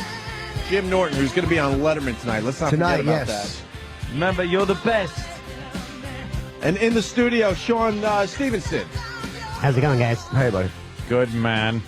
He's a motivational speaker. I know you hate the term motivational speaker. It makes me a little bit nauseous, yeah. Yeah, it should. It is atrocious, but... Wait, what makes you nauseous about that? Well, when we think of motivation, we think of positive thinking, and we think of pie in the sky, tell yourself you're good enough, you're strong enough, kind of like Stuart Smalley from Saturday Night Live. Yeah. And it really doesn't have the impact, and that's not what I do. I'm a very realistic human being that calls it out. If you're doing something to your life that's causing it to fail, I can point that out and help you turn it around. But until you're willing to get real with something, you're just going to keep repeating your past. Okay, so yeah, not a motivational speaker. What would you consider yourself? Just a realistic... A motivator by example? Well, I'm a psychotherapist, so about 8 years ago, I've been speaking for 13 years professionally, and then about 8 years ago, people started coming out of my audience with major challenges and pulling me aside. You know, kids would say, I'm cutting myself, or people would say, I think my dad's suicidal. I mean, it'd be really heavy stuff. And they'd say, what do I do? Well, as a professional speaker, I wasn't trained to clinically respond to that. I couldn't give them a little metaphor to help them with that. So I realized I had to go back to school and become a professional listener. And then for about the past 8 years, I've also been a therapist. But my therapy is interesting because it's called full immersion, where I see a client for 12 hours in a row and then never again. No. Yeah. That cannot be true. It's an amazing experience. Why never again? Well, it's not that I won't speak to them ever again. It's just the issue. And stay out. He gets all the dirty secrets and then says, get out, you filth bag. Not really, but we'll let it slide. But who can hang out for 12 straight hours? Well, it's intense, because what happens is, I believe you shouldn't mortgage your pain over time. And any therapy that works for somebody, I'm going on the record and saying, great. However, the field that I chose was full immersion, because I like the idea of you and I getting into a room, going into the depths of what's beyond that story that you tell everybody is your problem, and let's really find that problem and turn it around, and whatever skill we have to give you. And I teach people how their mind works so that they don't become codependent upon me. Where do you meet them? In your office? Yeah, we meet in my office, and we do certain things like, we call them field trips based on whatever their challenges may be, and take them out into the real world. Oh, so you do break it up with, like, milk and cookies or beers or something, at least. We get outside. Hours. We get outside in the world. Yeah. It's not like I lock them into a room with, no windows and no lights. And 12 hours of pontificating. Right. No, it's realistic. We have a great time. But I have to unplug them from their life, because the challenge with most therapy is you go in, you're there for an hour, and about 45 minutes of that, you're just warming up to even open your mouth and tell somebody the truth. And then you got 15 minutes of the truth and you're done. And then you got to go back to your life and get all messed up again based on what your scenario is at home or in your work life. Whereas when I got you for 12 hours in a row, you really have the time to go past all that story. Right. You get that 45-minute warm-up, and then the rest of the day, you get real with yourself. What made you want to speak and kind of, you're in a wheelchair and people can't see you on radio. Would you consider yourself, people get so offended at the word handicap, they change it. Do you consider yourself handicapped, or how do you see yourself? I have a physical condition, but it's not what I identify with. I've been called handicapped, I've been called disabled, but let's look at the root word of disabled. It means not able. Well, I've traveled to 47 states, 6 countries, filmed a fitness video with Miss Fitness Universe. I like that one, guys. Yeah. And, written books, traveled the world helping people. Yeah, that doesn't sound not able. It's easy when you get the good parking spaces. That's right. Don't hate, participate. And, all right, so you became a speaker, and what is the challenges you faced?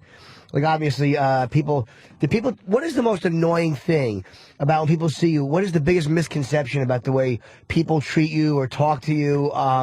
What is the thing that you just want to go, would you cut the shit? I'm just a guy. Well, I believe we teach people how to treat us, so I turn around any condescending or any negative behavior that comes into my airspace. So I am responsible for you being comfortable with me. Right. So when I show up, I'm very comfortable in my own skin, so that you go, oh, maybe I should just treat him like a regular guy. I'm not militant at all, because I find that doesn't work. If I'm like, hey, treat me like everybody else, well, now you're freaked out, you're creeped out, and you don't want anything to do with me.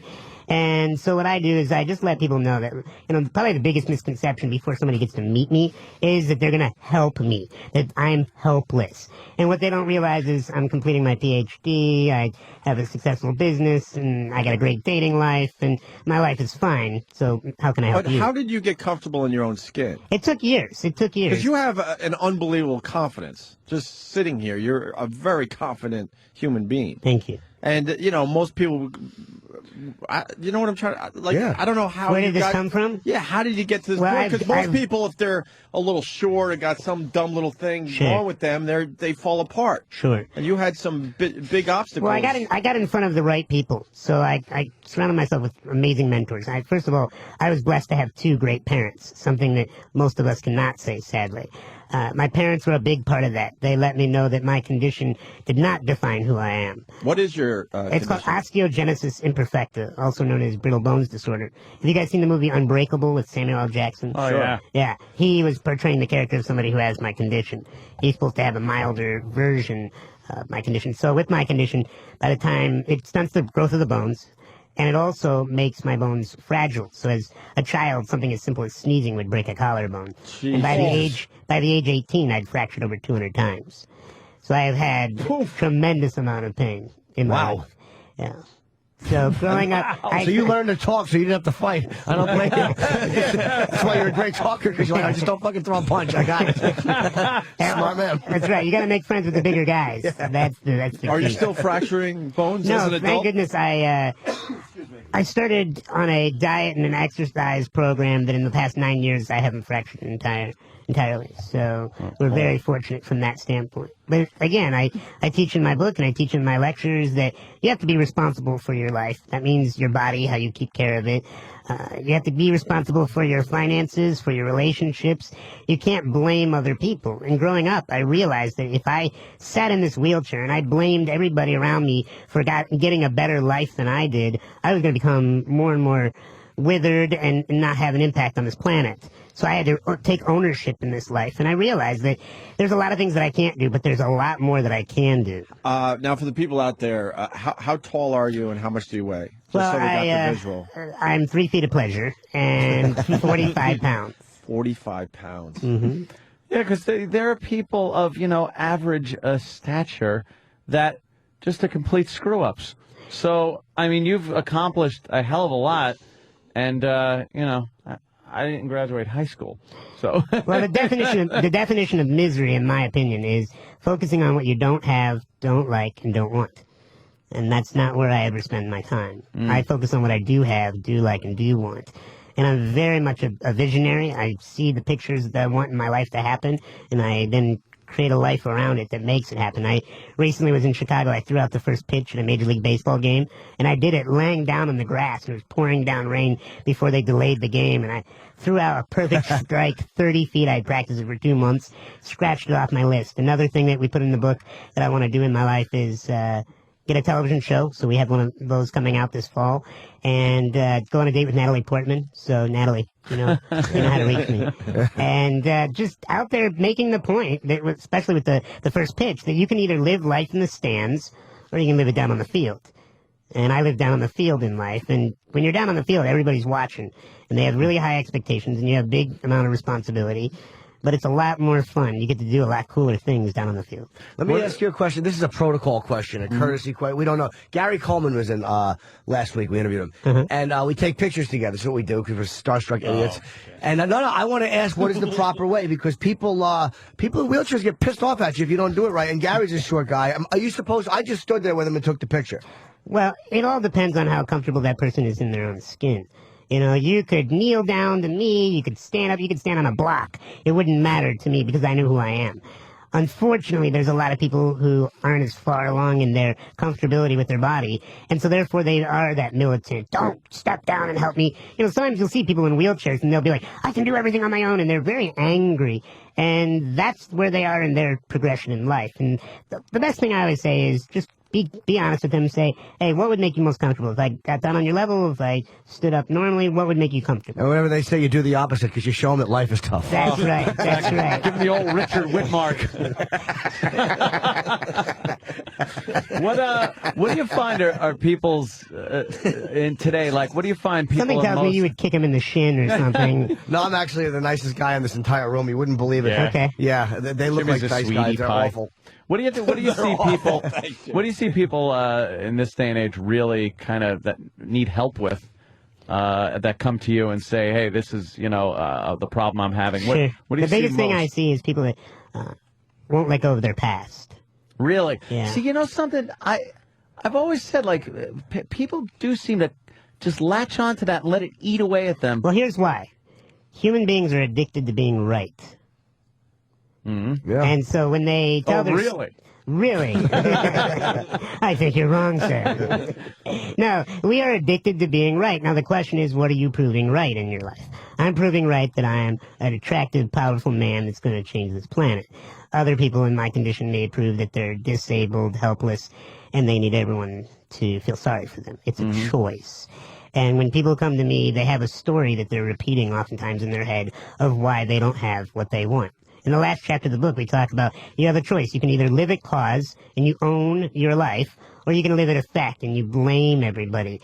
And when you blame everybody, you get off the hook really quickly, but you're also left alone. You're also left miserable. Most human beings, the reason why people do all the crazy things from getting addicted to substances to being miserable and depressed, deep down inside, they don't feel they have what it takes to succeed in life, or that something is wrong with them. But isn't that everybody's kind of insecurity? Everybody to a point has that, oh, God, I'm not good enough for that, or I, it's very hard to have the confidence to know that you're going to go in somewhere and be a success. You're always going to have these doubts. Well, I would challenge you and say it's a lot harder to be miserable, because I have a great life. Oh, yeah, believe me, I'm having a pisser. Sure. But the thing is, like, you do have these doubts when you go into something that you're not good enough. I don't think that's something that needs to be discussed with a professional, but I think that's just basic human nature, unless it does take that point where you really get carried away with it and go, oh, my God, I'm a piece of shit, Well, it can get out of hand, no doubt. I mean, depression usually starts off with sadness, right? And then it just grows from there. What I intervene is I let the clients know that they have to recognize what they're doing in their behavior. Because as long as you are oblivious to your behavior, it'll just keep repeating. And so you can't change something that you won't acknowledge. When I come into someone's life, I'm very clear about what's going on with your life. What are you currently doing? What do you not have that you want? And then we work backwards from what are you believing about yourself. I mean, it always comes down to the deeper structure of the mind that we can't figure out on our own necessarily. It's odd because you bring up like things about people's past are usually what affects who they are now.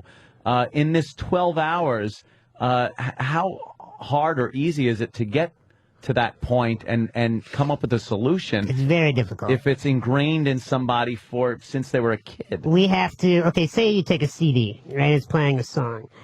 In order to get that CD to never play that song again, you have to take it out of the machine, you have to keep scratching it until you put it back in and it won't play again the right way.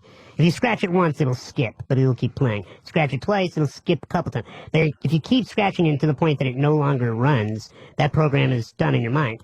When clients come to see me, we go in and we fry the circuits of their negative beliefs, of their limitations in their mind, so that it never plays again. So, like, we had a client come in, a young lady, gorgeous young lady, who believed that she was ugly. And we had to go into her mind and help her realize that those beliefs that she had that was making her feel ugly, we had to just use a right amount of therapeutic logic to fry it so that it never played again. She just sent me an email this morning saying, I just can't believe how good it feels to be beautiful again. I bet you what he did was he just banged her and he went, see, you're hot.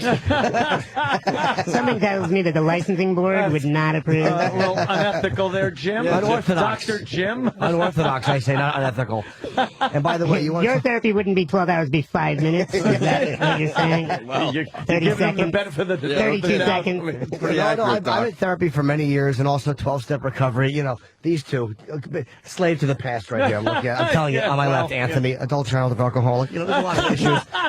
Maybe we could get into that a little bit while you're here, Doc. Yeah, so the tapes play. Anthony's a brilliant guy, but brilliance is not important. That's why I was saying everybody, I believe, has a, as they say, cross to bear. It's how you bear it. You can use your past, I think, to your advantage. Absolutely. Which I have. I've used, and I haven't had this miserable, past of abuse or anything like that, where I've been physically abused. But there has been some issues with, a very irresponsible father, always drinking, Sure. things like that. Well, I tell people that your parents either teach you what to do in life, or they teach you what not to do. Right, because you hear people say, oh, my God, I'm never going to raise my kids like my parents raised me.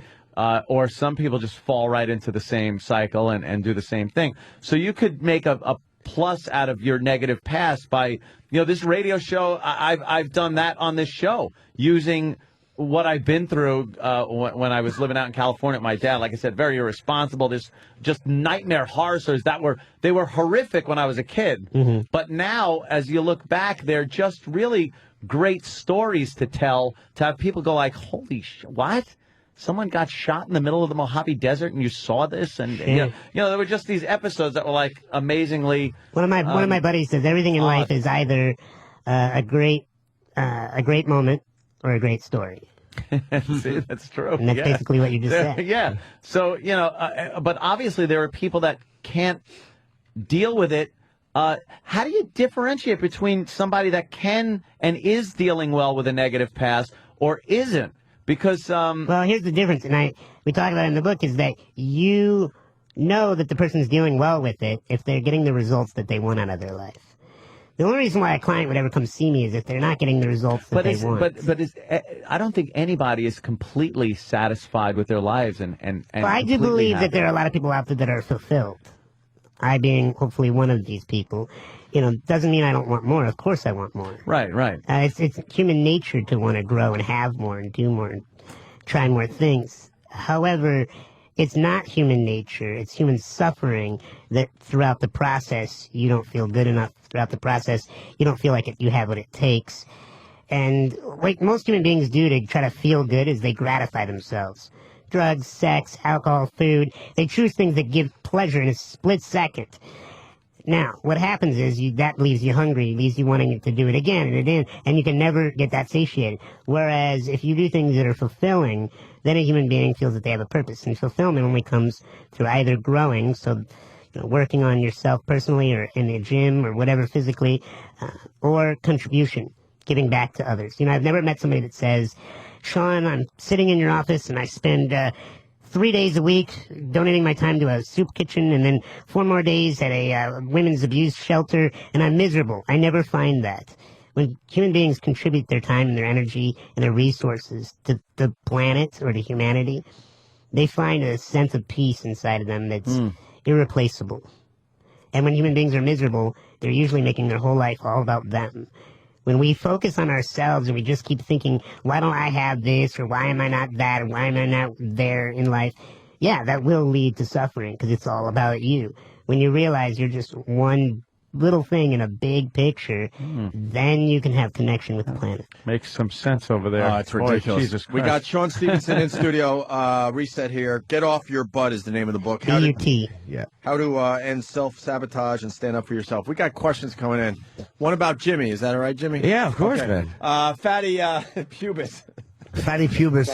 Hi, Fatty Pubis. The Fatty Pubis? Yes. The one and only. Yes, F-A-T-T-I-E. Only After Arbuckle, I believe. A little plump down, a little plump. But I wanted to open Pandora's box here and ask the good gentleman there if, why is it ask Jim about relationships and why he sabotages every single relationship he has.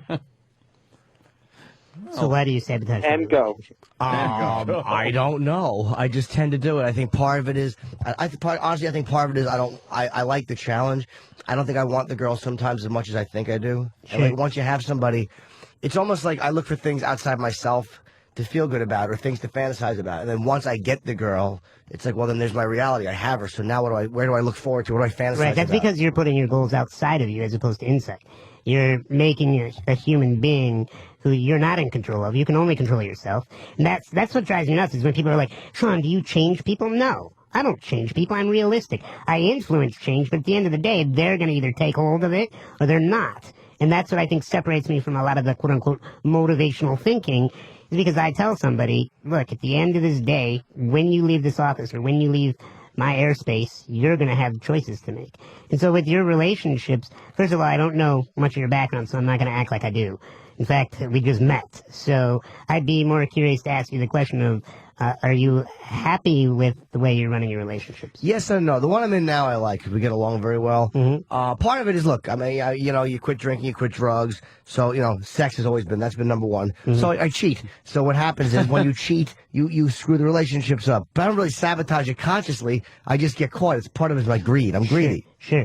Well, right there, if you notice his identity, which you just outed right there, is the mentality that you're greedy. I would disagree. I bet you're not greedy. I believe there's probably some part of you that feels like maybe you'll never have enough. Yes. Yeah, which is a scarcity mindset that many of us get caught in that trap.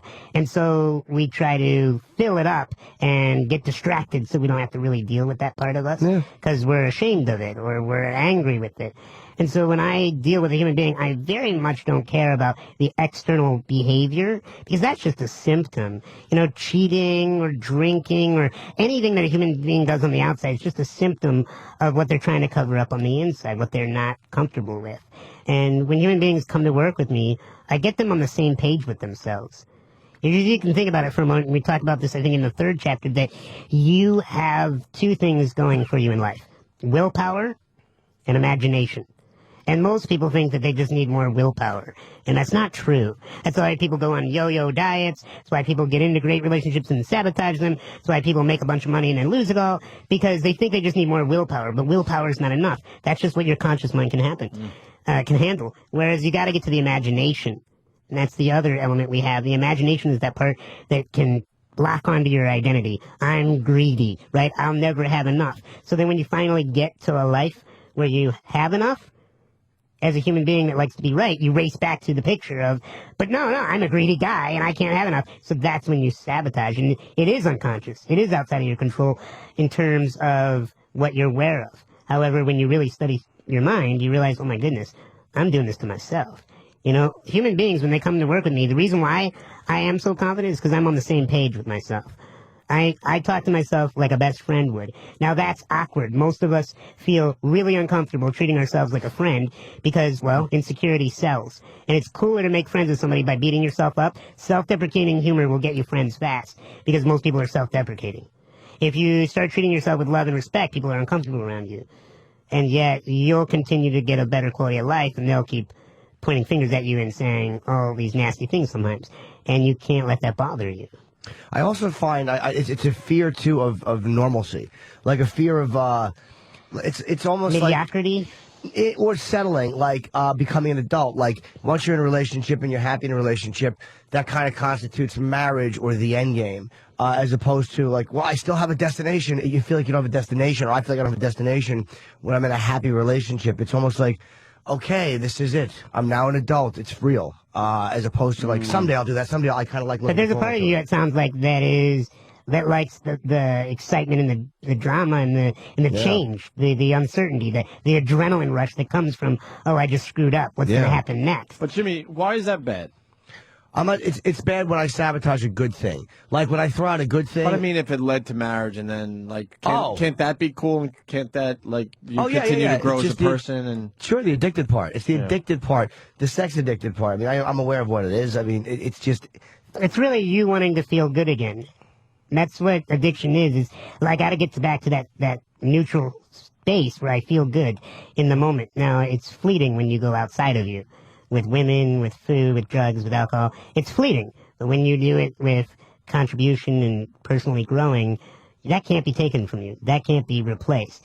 I am a very comfortable human being because I'm constantly giving to this planet. And I've been called all kinds of names. I've been made fun of for my appearance, for my attitude, for my way of living.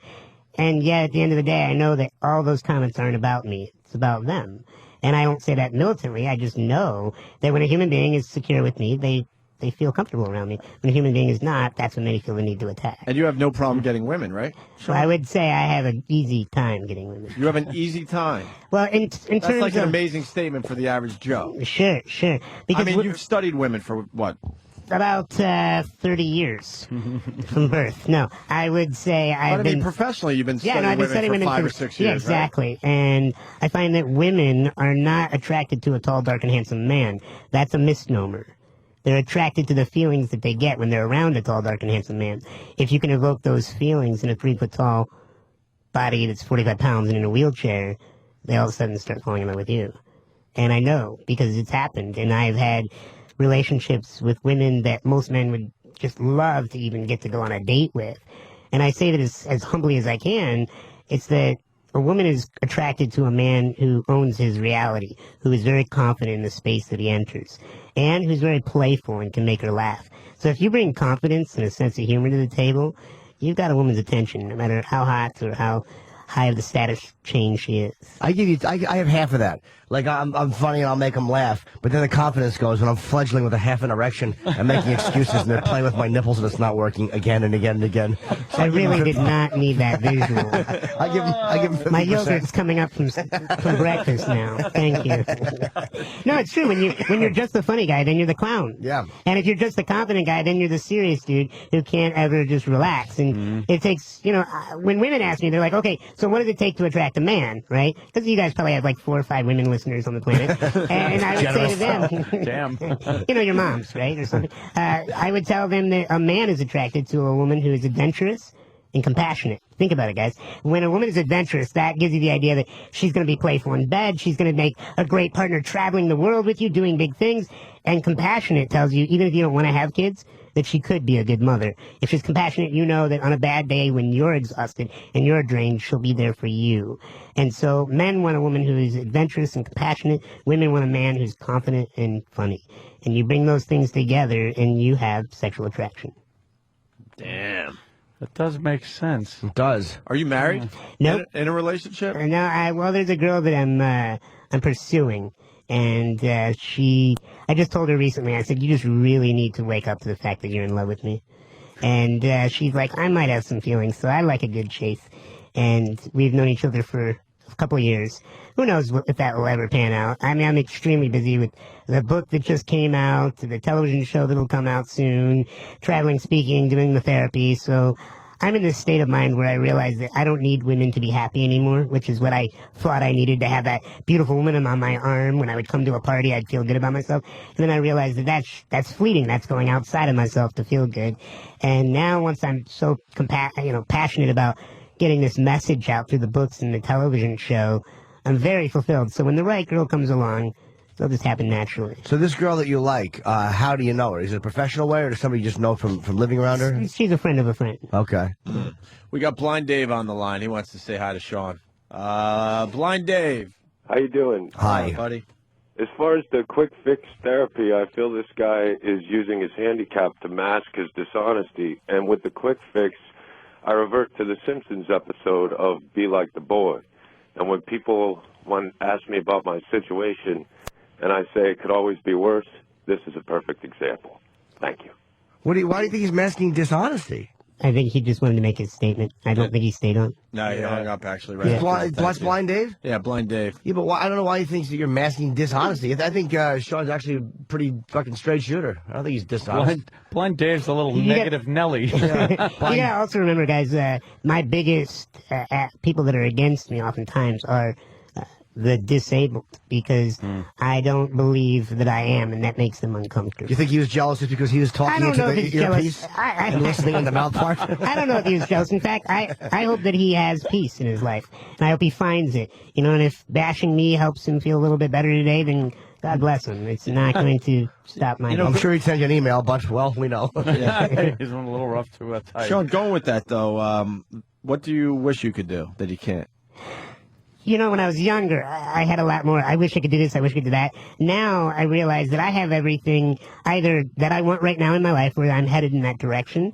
Most people can't play professional ball, right?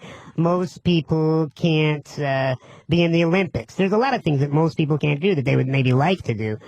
There are days where, like my arms won't reach the top of my head. So when I have something as simple as an itch on the top of my head, I'm not going to be able to reach it. And that might sound funny to most, but it's true. It's a big reminder when you're all alone and you have nothing to scratch your head with that you have a condition, So there's little things. What do? Just bash your wheelchair into a wall with your head down? That would annoy the crap out of me. No, I have a little back scratcher that I whip out usually and scratch the head with. Real real casually and like it's no big deal. So, but it's the mundane things you wouldn't guess. It's not the, oh, I wish I could climb up the stairs. Right. I had people that carry me. That's all right. Are you able to drive? Not yet. Eventually that'll be a part of the show, is they'll show me figuring out how to get a vehicle accessible and trying to lean on Porsche to make a Cayenne accessible. That's hilarious. That's great. Goes right for the fucking throat. Porsche Well, why do I want like a soccer mom vehicle? You know, I don't want to get that minivan, pull up with the door opening slowly. So, did you ever go through that why me phase, Of course. even as a kid? Yeah, I talk about in the book that there was a moment in 4th grade. It was Halloween morning, and I was outside of my wheelchair on the floor, and I loved Halloween because one day of the year that everybody got dressed up, and I got to blend in. You know? And so I was rolling around, I caught my left leg on the corner of the door, I bent it back, and I snapped it at the femur. And I was so angry because I knew I was going to miss the party, I knew I was going to miss the fun, the trick-or-treating, the one day of blending in, and I screamed out loud, why me? What did I ever do to deserve this? And my mom calmed me down. My parents couldn't race me to the hospital when I would fracture. There was nothing the doctors could do. So they had to keep me immobilized for 4 to 6 weeks wherever I would break. And my mom asked me a profound question. We talk about it in the book in detail, and my mom said to me, Sean, is this going to be a gift or a burden in your life? And in that moment, something like cosmic happened. I realized that, I really did and do love my life amidst the pain. Maybe the purpose to why I had to go through all this is to teach others how to do the same. Because, let's face it, we all fracture. Maybe not with our bones, but in our life, with our marriage, with our health, with our finances. And so maybe the purpose to my life is to help you heal your fractures. When you fracture a bone, obviously it hurts, but because it's brittle, does it hurt as much as anyone else's bone Absolutely, breaking? absolutely. In fact, when people say, did you ever get used to it? I said, my response is always the same. Well, let me hit your thumb with a hammer 10 times, and then on the 11th time, you let me know if it eases up. It's a good example. Yeah, it sure is. Now the TV show, is it going to be a reality show? It'll be a docu-series. A docu-series, okay. Let's say hi to Vinny in Rockland. Vinny, Sean Stevenson Morning, in guys. studio, yes. What's up, Vinny? My girlfriend walked out on me after 4 years yesterday, or actually a week ago. She packed her shit and she left. She had something that was described as, I'm sure I'm butchering the word, Disney depression, where Disneyfic or something. I never saw it coming, and she just left, and I've been absolutely miserable, and I just feel like I can't be alone. And I don't know what that is. I don't know what kind of fear that is. Like we talked earlier today, and she's like, well, I'm going out tonight. I'm going to the city. And I said, yeah, well, I'm going to go out too. But, I know the whole night I'll just be worrying about her and what she's going to be getting into. Put in a pool, a bar, and a movie theater in your house. Yes. Well, I already have the gun, so I guess I'm halfway to Anthony. All right, so here's the thing. Would you like some ideas, or you just wanted to share? I need help because sometimes I feel I can't get through the next 5 minutes. Absolutely. Right away, I would tell you to do 2 things. First thing is go hit the gym. If you are starting to exercise, you're going to release all the natural chemicals into your brain that are going to pep you up a little bit. And you can do that naturally and safely. And so I would tell you to hit the gym. That's the first thing. The second thing I also haven't been eating. I haven't had anything to eat in like 37 hours, and I've been smoking like a chimney. Well, let me ask you this. Is that behavior going to bring you closer to her or push you away from her? I understand the logic behind it, Sure. but I just don't know how to pacify myself. Yeah. Well, stop pacifying yourself and listen closely. So here's what you need to do. You need to hit the gym. And the second thing you need to do is, do you have anybody in your life that you really look up to that's, really positive and a strong force in your life? I've got an army of good friends around me. Sure. You need to spend time. You need to get out of that house. When you are alone, what happens is you keep looping that story. And you probably, and tell me if I'm right, you probably go between 2 emotions right now, which is anger and sadness. Is that correct? Oh, it's either I'm angry and I want to call her and tell her to go to hell, or I'm a crying, bubbling mess. Sure. And so you're in a crazy 8 right now. You get so angry that then you get exhausted, so you start getting sad. And then you get so sad that you get angry that you're sad, and you get angry again. Is that accurate? Yeah, because I feel like I do the right thing when I get angry, and everybody tells me to act from strength, be strong. And then I get strong, and then I think, well, maybe I was too strong. I didn't Sure. want to hurt her. So I'm gonna give you some advice. It may not sound too manly, but just trust me on it anyway. You need to start journaling. You need to go get yourself a journal, get out a pen, and write down everything that's upsetting you right now. Get it out on paper. Because if you keep looping it in your head, it's gonna own you. Get it out on paper. That's gonna help a little bit. The second thing is you gotta hit that gym. The third thing is you gotta get around those positive people. Get out of the house. else. And the fourth thing that will really help you out is you need perspective right now. You need to go to a hospital and maybe donate your time to a burn victim unit. You need to go to a soup kitchen. You need to put your life in perspective and realize that, yes, this hurts. I'm not telling you it doesn't. I'm not in your shoes. I have no clue what you're physically going through right now. I have an idea, but I'm not you. So you need to get some perspective in your life by seeing that right now you are an asset to this planet, that you could be doing things to make this world a better place. And in that process, you'll magically begin to start to heal. And truth be told, you may or may not get back together with this girl. You may not.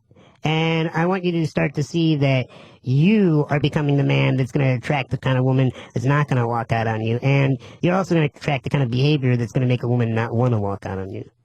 Thank you. I'll buy your book. Hey, dude, All right, brother. why did she leave? Did she say? Did you just screw up, get caught cheating? You didn't hit her? What happened? No, I didn't hit her, Jim. What happened was we've had a trust issue because there was some sort of infidelity a year ago, and there was never any proof behind it. She always denied it. So what I would find myself doing is, and I dated her 3 years before this, I never had any trust issues. I found myself going through her phone. Okay. And, you know, and harmless stuff like texts from her boss and stuff like that had me thinking, well, what the hell is she doing? Right. Yeah. And I was never able to regain that trust, and it caused, you know, and I drink a lot too. So I came home one day, I drank a lot, and I threw things around the house. But then she came back a week later, but the whole week that she came back and forgave me for it, it seemed like she was completely disconnected from me. Sure. Well, in the future, so that you don't have this happen again with other women, I would recommend that you realize that you have a lot to bring to the relationship. And if a girl doesn't want to be with you, then you need to kindly let her go, as opposed to try to hold tight. When people try to hold tight to things, it always slips between their fingers. And that's But what then she calls me at nighttime and she says, oh, I miss you, I miss you. Sure, because what she's doing is she's going through her own crazy eight right now. She's mad at you, and then she gets to the point where she misses you. So she's going through her own issues right now, too. Amazing. And you're probably an alcoholic, and her father's probably an alcoholic, so she can't let you go. Just kidding. Thanks, Jim. All right, Vinny, great call, man. Take a couple of Xanax and have some beers. Good luck, man. Get off your butt. Sean Stevenson's new Angel book. and demon, right? Just give him the horrible advice. You give the good advice. I'll give him the awful Yeah, advice. he was probably right. She probably cheated. You don't start thinking that, like, you know, she probably cheated. You know, she was gargling bleach. He smelled it. But the only reason why women cheat or men cheat is because they're not getting what they need at home, usually. And I find that when... Nice ass. Sometimes it's that simple. Usually it's appreciation, but we'll go with your idea for now. You like the nice ass, right, Doc? Come on. All I gotta say is I appreciate a woman who hits the gym as much as I do. Wait, you're not a doctor yet, right? But you will be. I'm completing my PhD right Well, now. you keep mentioning the gym. You work out? I work out. I'll show you guys for a second. I've built up a physique here where I actually have a full six-pack in my brit. Right here. Hold on for a second. I'm taking his jacket off. So, check this out. Hold on, I'm taking Look, he's in shape. Jesus. Jesus Christ. He's got a six-pack. He has a six-pack What the hell abs. is going on? Jesus. It's taking you so long. I know. What are you doing? The abs. I got all nervous. He's flexing. You don't want him cracking a rib. Jesus. Wow, six-pack abs. And I share that with you to make the point that if somebody in my condition can stay in great shape, come on, guys. What do you do for the abs? Lots of sit-ups. Lots of sit-ups, about 100 a day. I was hoping there was something simpler. Yeah. Like, you know, it's funny. I eat a certain food, and then if I shit at a certain time, my abs are here. It's never that. Sit-ups have got to be easier with you just for leverage. Leverage? Actually, they're harder because I don't have the leg to hold me down. Oh, So see, so it's kind of relative, I guess. it is. Let's go to Joe in Manhattan. The phones, everybody wants in now. Joe, we're talking to Sean Hey guys, Stevenson. how's it going? What's Sean up, Joe? Levitt. How are you, buddy? Big question in my own life. Go back and forth with this one. Do you believe in God? And if you do, what kind of God do you believe in? I'm going to punch out. Shit. Do I believe in God? I do believe that there is something that created me. I do believe that there's something that made all this work together. And, you know, I'd rather be in that mindset and be wrong than live the other way around. And so I'm not by any means a religious pusher. I believe that whatever works for you personally, as long as it's not stepping on other human beings, it's a great experience. For me personally, I do pray, I do meditate, and I believe that there's something that we can all connect to that makes us feel at peace. I don't know if that's an energy source. I don't know if that's a man with a long beard. I don't know. I just know for me that I am at peace knowing that there is a higher power. Very good. Let's say hi to Fred in Miami. Fred. Hey guys. Hi, Fred. What's up, Fred? Hey Jim, how you doing? Good, buddy. Hey, I just had a question here. Let me paint the picture for you. I found out that my fiance, after about 5 years, was banging some other dude. So I booted her out. About 4 weeks later, I connected. I wasn't going through all this shit. I connected with a girl that I used to date in high school and started casually seeing her. She was pushing and pushing and pushing for a relationship with me. And truth be told, kind of pushed her way into my life to the point where now I've been seeing her for about 5 months. We're living together. And she's incredibly, incredibly insecure and jealous over me to the fact where she's checking my phone. She's hacking into my email account. She thinks if I get on the computer that I'm talking with other girls and I'm going to just try to trade up to the next best thing. And she's making my life like crazy, but I care about her because I dated her in high school. And we've always kept in touch throughout both of our other relationships. But it seems like there's no trust. She's starting to go to therapy now, and I'm just like, I'm having a rough time convincing myself to stick with it. Do you think that she can grow to the point and get over these trust issues? I believe human beings are capable of a lot of things. I don't know about her. I don't know her background. I don't know what she's going through. But I can tell you this. You can be supportive and you can be understanding, but also you have to have a threshold of which you will tolerate, and she's got to know what that is. You know, you said just right on this phone that she pushed her way into your life, correct? Yeah, correct. Yeah. So basically anything that happens now, just be open to the fact that you brought it into your world, and so now it's time to deal with it. And I say that, you know, as lovingly as I can, but the truth is, when somebody's usually pushy, they're usually also needy. And they kind of go hand in hand. So you have to either give her space and know that it's going to be possibly a rough ride, and hold on and keep yourself entertained with good things and keep being supportive, or you have to set a threshold and set a standard of how you want to be treated, and if she can't live up to that, you need to let her know that you need to move on. And human beings hate to do that. We feel guilty for leaving somebody who's codependent. However, they pull us down to the bottom of the pool, and I don't believe that's what you need to be doing either. Yeah. So it's really, you know, you're going to have some serious conversations with your woman and tell her that you love her if you do, and let her know that you care about her, but also let her know what's acceptable and what's not. And then also be an example in the relationship. And, you know, you need to come from the point where you're not afraid either. Cool, man. Thanks. I'll get the book. I appreciate it. All right, brother. Take care. It's funny. I've dealt with the same stuff in the past, and yet every time I was always cheating. So it was basically just a game of cat and mouse. Well, when people hurt us, we want to hurt them back oftentimes. Yeah. Yeah, I'll get even with you, whether it's our parents or our lover or our boss, and it only continues the negative cycle. Chuck? Is this Chuck in Tennessee?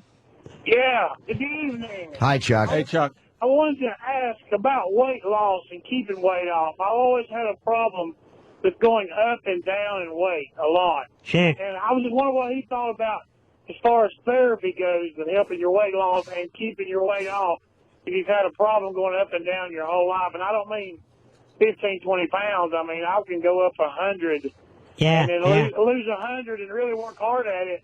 And then just all of a sudden I'm eating again, and it's just really hard. So why do you like to eat? What does it do for you? That's why I don't know. That's why I thought therapy might have helped me. I mean, I didn't have a bad childhood or nothing. My parents were divorced, but I didn't get beat on or nothing. Sure. Well, up and down weight loss is usually because deep down inside you're conflicted. You want that gratification, but you also feel guilty. So there's this horrible cat and mouse game you play in your head. And also, you think it's more willpower. I just need to be better at staying away from the food. But food is not the problem. The issue is deep inside your mind, you probably have a picture of who you think you are. And that may be somebody who's overweight. And so when you start losing the weight, you don't feel like yourself.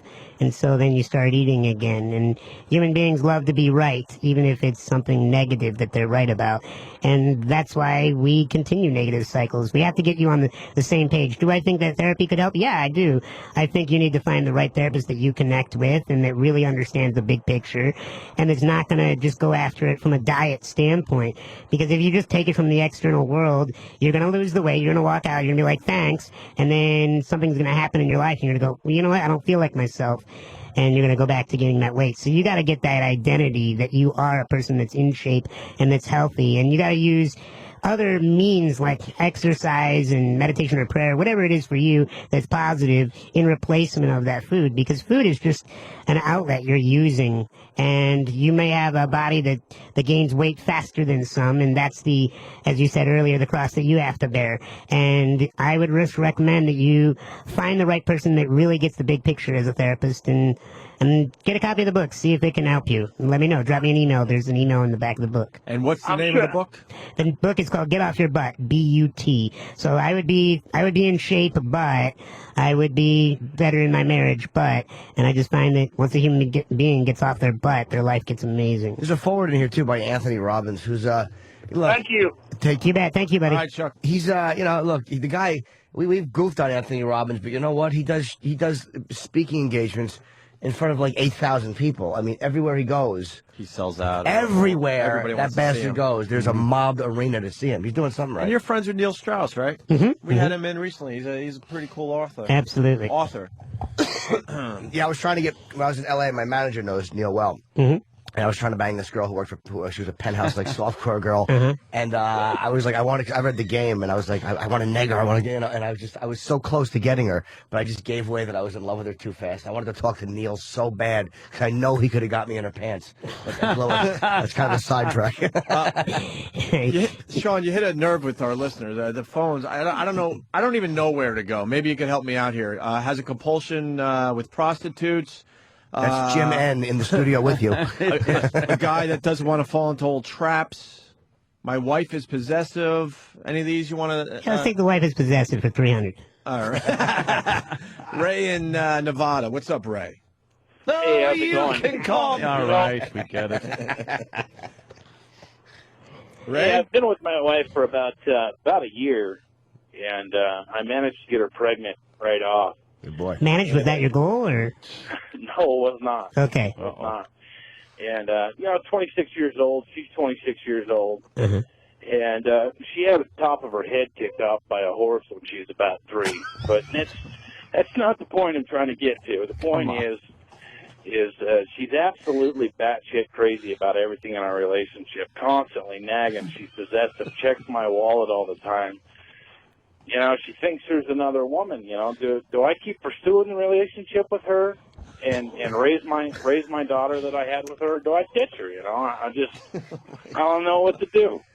Yeah, it's, well, keep her away from horses, that's for sure. Second thing I would tell you to do is you really need to think about the relationship. Is it something you enjoy being when it works? Have you had moments in the relationship where it's working? Oh, yeah. I mean, we go for, like, we're working on year 2. I go for 6 months. Everything's okay. And then it's 6 months of fighting every day. Mm-hmm, mm-hmm. I mean, to the point where she's throwing stuff through the walls, the windows, and I'm just So okay. what do you love about her? Does she hate? No, don't listen to them. They're not going to help you. What do you love about her? Especially Jimmy over there. Of course. God forbid He's a very sick man, and the station's actually paying you to work with him afterwards. Really? Boy, you'd need a little more than 12 hours. What were you going to say? Be just like Jimmy when I grow up. Yeah, try not to do that. What I would recommend is really sit down and figure out what do you love about her, and you need to really get this woman to be comfortable with the fact that you're not going to go anywhere if you're really not going to go anywhere. The challenge is women test us as men. They want to see if we will walk out. They want to see us if they can get us to cave. And the more we can look at them and say, sweetie, you can say or do whatever you want, but I'm going to love you, and you don't have a choice. And when you come from that level of security, you can't get as dramatic as she gets. You can't get as upset, and you can't run off yourself and throw a little tantrum. You need to just keep a calm persona as she rages, because eventually she'll realize that she's not going to make you cave. Now, I don't know the complexities of this, and I don't know the seriousness of the situation, but I would tell you that would be my first step. All right. Thanks, All right, well, thanks. I appreciate your time. And O&A have been listening to you guys since you guys came on the air. First-time caller. So. Great. Thanks. Thank you. This one might be brutal, but let's go with this one. We have Sean Stevenson in studio. Jared in New York. Jared. Jared, are you the Jared that calls us all the time? Hello? Jared. You're on, Hi. Jared. You're on the air, sir. Jared. Yeah, it's Jan. Oh. Oh, okay, I'm sorry. We got Sean Stevenson in studio. What do you got for him? Well, my son got killed in a car accident last July on his birthday, and I can't get over it. I don't want to get over it. I just can't get around it. Sure. Well, listen, I'm not in your shoes, and I'm not going to pretend to be. My question to you is, what do you want in your life? At this point, I don't know. Yeah, you need to decide what that is, and you need to live out it was your son? Yeah. You need to live out your son's legacy, because you don't want to waste the rest of your life, because that's, I guarantee you, not what he would want for you. And loss is a very difficult thing, and I'm not going to sugarcoat it, and I'm going to tell you that it will hurt. There will never come a day where you'll think about the loss of your son and be happy about that. That's not what we're talking about. What I want to do is I want to help you live a productive life where you can find happiness in other areas, and also live out the positive memories of your son. In fact, a lot of people have a hard time getting over the loss of a child because, we're not supposed to bury our children. It's not the birth order. It's not what we want for our lives. And I understand that. And that's why sometimes life isn't fair. And I would tell you that the best thing that you could do is know that you don't have to keep holding on to the sadness and the anger in order to keep loving your son. You could love your son by living out your life completely and fully, by doing great things. You could start a foundation in his name, or a project, or just go out and pursue your dreams that you've been playing small on in your life, because that will be a much greater legacy to live out than to just keep holding on to the sadness or the anger. Does that make sense? Kinda, and I've been trying to do that, but... Sure. Well, how often do you journal about it? Have you ever written it out and gotten out of your head? Not really. Not really. I would recommend that, sadly, the sheer numbers of people that I've met in my life, I've met many fathers who have lost their sons in tragic ways, and as men, we don't really do well with intense emotions as women do.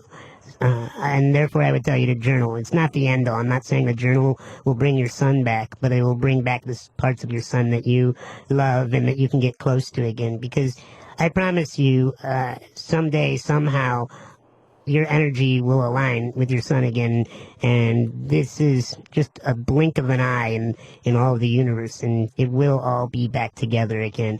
Everything, in my opinion, and I could be wrong, but everything in my opinion is everything will return to a state of bliss. And in the meantime, you need to focus on what you loved about your son, focus on all the great times you had with your son, and make sure that you're doing something with your life right now.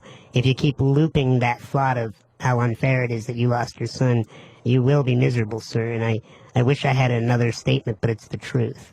You need to put your life on a purpose. When you find your purpose to your pain will decrease, I promise. All right, thank you. You're welcome, sir. Jesus. So that's a little intense with the Opie and Anthony show. Sorry, guys. It's real. Whatever, I got it's a teary reality. eyeball. What's that? I got a teary eyeball. There you go. Holy shit. It's reality. What do you? Life sucks sometimes. You just got a real moment out of me, motherfucker. I say to people that fairness is an illusion. When somebody says to me, well, isn't it not fair that you got that body and I got this one? And I say, absolutely not. You're dealt cards in life, and it's not the cards that you're dealt. It's how you play the hand. You guys play Texas Hold'em ever? Oh, yeah. You can actually win with a pair of twos if everybody else folds, right? Yeah. You could win. You could go all in on a pair of twos and win. And somebody else would be like, oh, I can't believe I got a pair of twos, and they'd be so angry. It's not the cards you're dealt, it's how you play them. And in my life, I don't believe that I got dealt a bad hand with this body. I got dealt a different hand. See, I can do things with this condition that you can't do with yours. I can roll into a room, I don't have to spike my hair, get tattoos, look like I fell into a tackle box to be remembered. I just show up. And that is a positive aspect. And if I focus on that, then I can actually do something with it. If I keep focusing on what I can't do, then I'm miserable. And that's just not going to be any good to myself or the planet. Jesus. You guy, you could buy a house with a crawl space and finish the basement. Everything is first class to me. There's a bunch of things that Coach you doesn't don't bother look me. at Coach, economy car sizes don't bother me. Yeah. I'm never cramped ever. You have leg room, right? I got plenty Sure. of leg room. I can still sit in my mom's lap. I can sit in any woman's lap, and I have advantages. Did you have average sized parents, or Yeah, they're still my, alive, right? My dad. I think That's he's in the your room. dad? Yeah, absolutely. Get the fuck out of here! I don't say that to him because I want you guys to treat me real as opposed to being. I thought you were like his handler, publicist. Yeah, I Something. thought you were a publicist. That's your dad right there.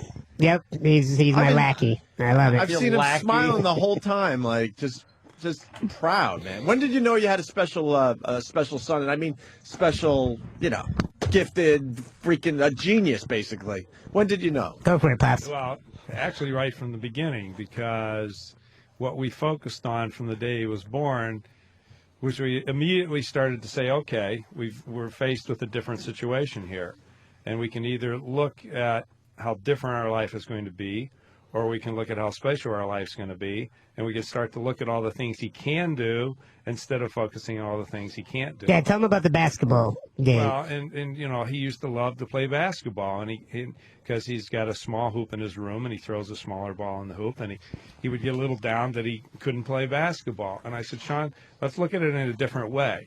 You're a very smart guy, so what maybe you can do is you can grow up, become very wealthy, and you can buy your own NBA team instead of worrying about not being able to play basketball. Let's take everything from the aspect of how you can do it instead of what you can't do. Wow. And I have a great mom, and they have a great marriage, and some people use that as their butt against me. They'll say, "But you got great parents," and I say, "Look, I got the great parents. You got the working legs. Let's keep going." So how much bubble wrap did you buy as a years ago? A lot of egg crate foam. Yeah, a lot of egg crate foam. Sheepskin and egg crate foam. Absolutely. That's what he had to be laid on for many I got used to the bearskin rug, and I just not let it go. How many times in the ER growing up?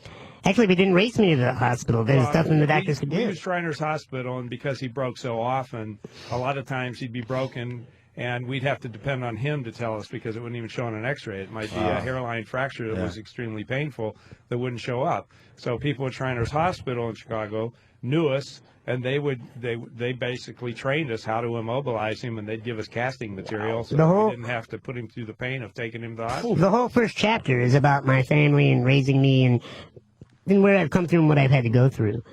And it's been a wild journey, and I wouldn't trade my parents for anything on this planet. Yeah, I'm just imagining the copays. It's like an ATM machine, just pumping out copays. What was the scariest experience you had? There had to be. There had to be one that was really, really. Well, there were South Carolina did? There were a number of scary ones. One, we were in South Carolina on vacation, and Don't say the name of the hotel, then. no, we asked for a handicap room. How old were you? And 13. He was 13. We rolled into the room, and a hawk. And we were located on a harbor overlooking, ships and fishing boats and things.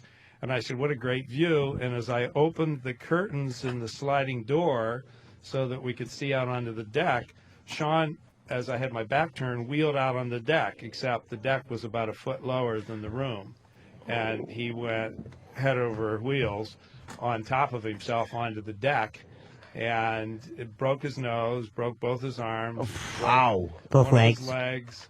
And he was bleeding profusely because he had broken his nose. We didn't know what was wrong. We didn't know if he had got a concussion or what. And we had to immediately get him back up and get emergency services. But when emergency services came, we tried to explain to them what disorder he had and that they wouldn't be able to touch him unless we were allowed to help. And they said, "Listen, sir, either we do this or we don't do anything." Yeah. I said, "Then you're not doing anything. Get your head orthopedic surgeon on the phone at the hospital." And we finally talked to the orthopedic surgeon at the hospital, a local hospital. We explained to him I was on the board of directors of the OI Foundation and that this was his condition. and he worked with us. So let me ask you. You didn't want them actually setting. Well, you couldn't set. Well, we couldn't set, but I didn't Because want they were them to hairlines a lot of lift times. him and break something else. Right. Absolutely. Oh. If you would have set the bones, it would cause them to crumble more. But it was frightening because we were way far away from home. Yeah. We knew we somehow had to get back to Chicago from where we were, and fortunately had friends in that area that allow us to stay there for 6 weeks until he healed. 6 weeks. Wow. Came back on an airplane. So what did you like? So you're sitting there just with, excuse me, 2 broken legs, 2 broken arms, a broken nose, and what is it you can do? What you put casting material on him at all, or nothing? If nothing is out of alignment, you just have to immobilize him. Wow. So I had a lot of time when people ask me, they're like, with ace bandages, popsicle sticks, whatever Yeah. it took to immobilize it. I've had a lot of time to think in my life because while other kids were running around playing at school, I was at home a lot of times just healing in pain. And so I grew up fast. You know, I read. I had books read to me. I spent time with adults that would come over and visit me. And so I really figured out what the meaning of life is at a young age. And I haven't looked back. Flexibility real quick. Because Absolutely. You couldn't ever be attached to the outcome of something. If we were planning a vacation and went to walk out the door and he broke his leg, the vacation was called off right then. Did that We made happen? other Oh, many, many plans. times. Not a Yeah, yeah. But, I mean, we all have to learn to adapt. In fact, when I go into school systems and they say, oh, are you disabled? And the first thing out of my mouth is, disabled means not able, like I said earlier. And the only disability is one's refusal to adapt. See, I adapt constantly. And, you know, Darwin, when they talked about evolution, it's not the strong survive. It's the one that evolves and adapts the fastest that survives. So will I have a gorgeous wife and produce great offspring? You better believe it. Because I'm adapting. I'm learning that the mind is what controls reality, not the other way around. Amazing. How was the view? Did you get to see it at all? For like 5 seconds as it rose to the height of my forehead. Yeah, it was amazing as I remember. I hope it was good. That would suck if you're like, Dad, this is very overrated. It's like a brick wall or something. Yeah, some cruddy view. Back to the phones. Matt in Jersey. Matt. Hey, Hey. Thanks, Jimmy. Hey, buddy. What's up, yeah, man? I want to say, well, you weren't the only one getting misty-eyed out here, you know, and as far as Ann said, this is, you know, friggin' reality, man.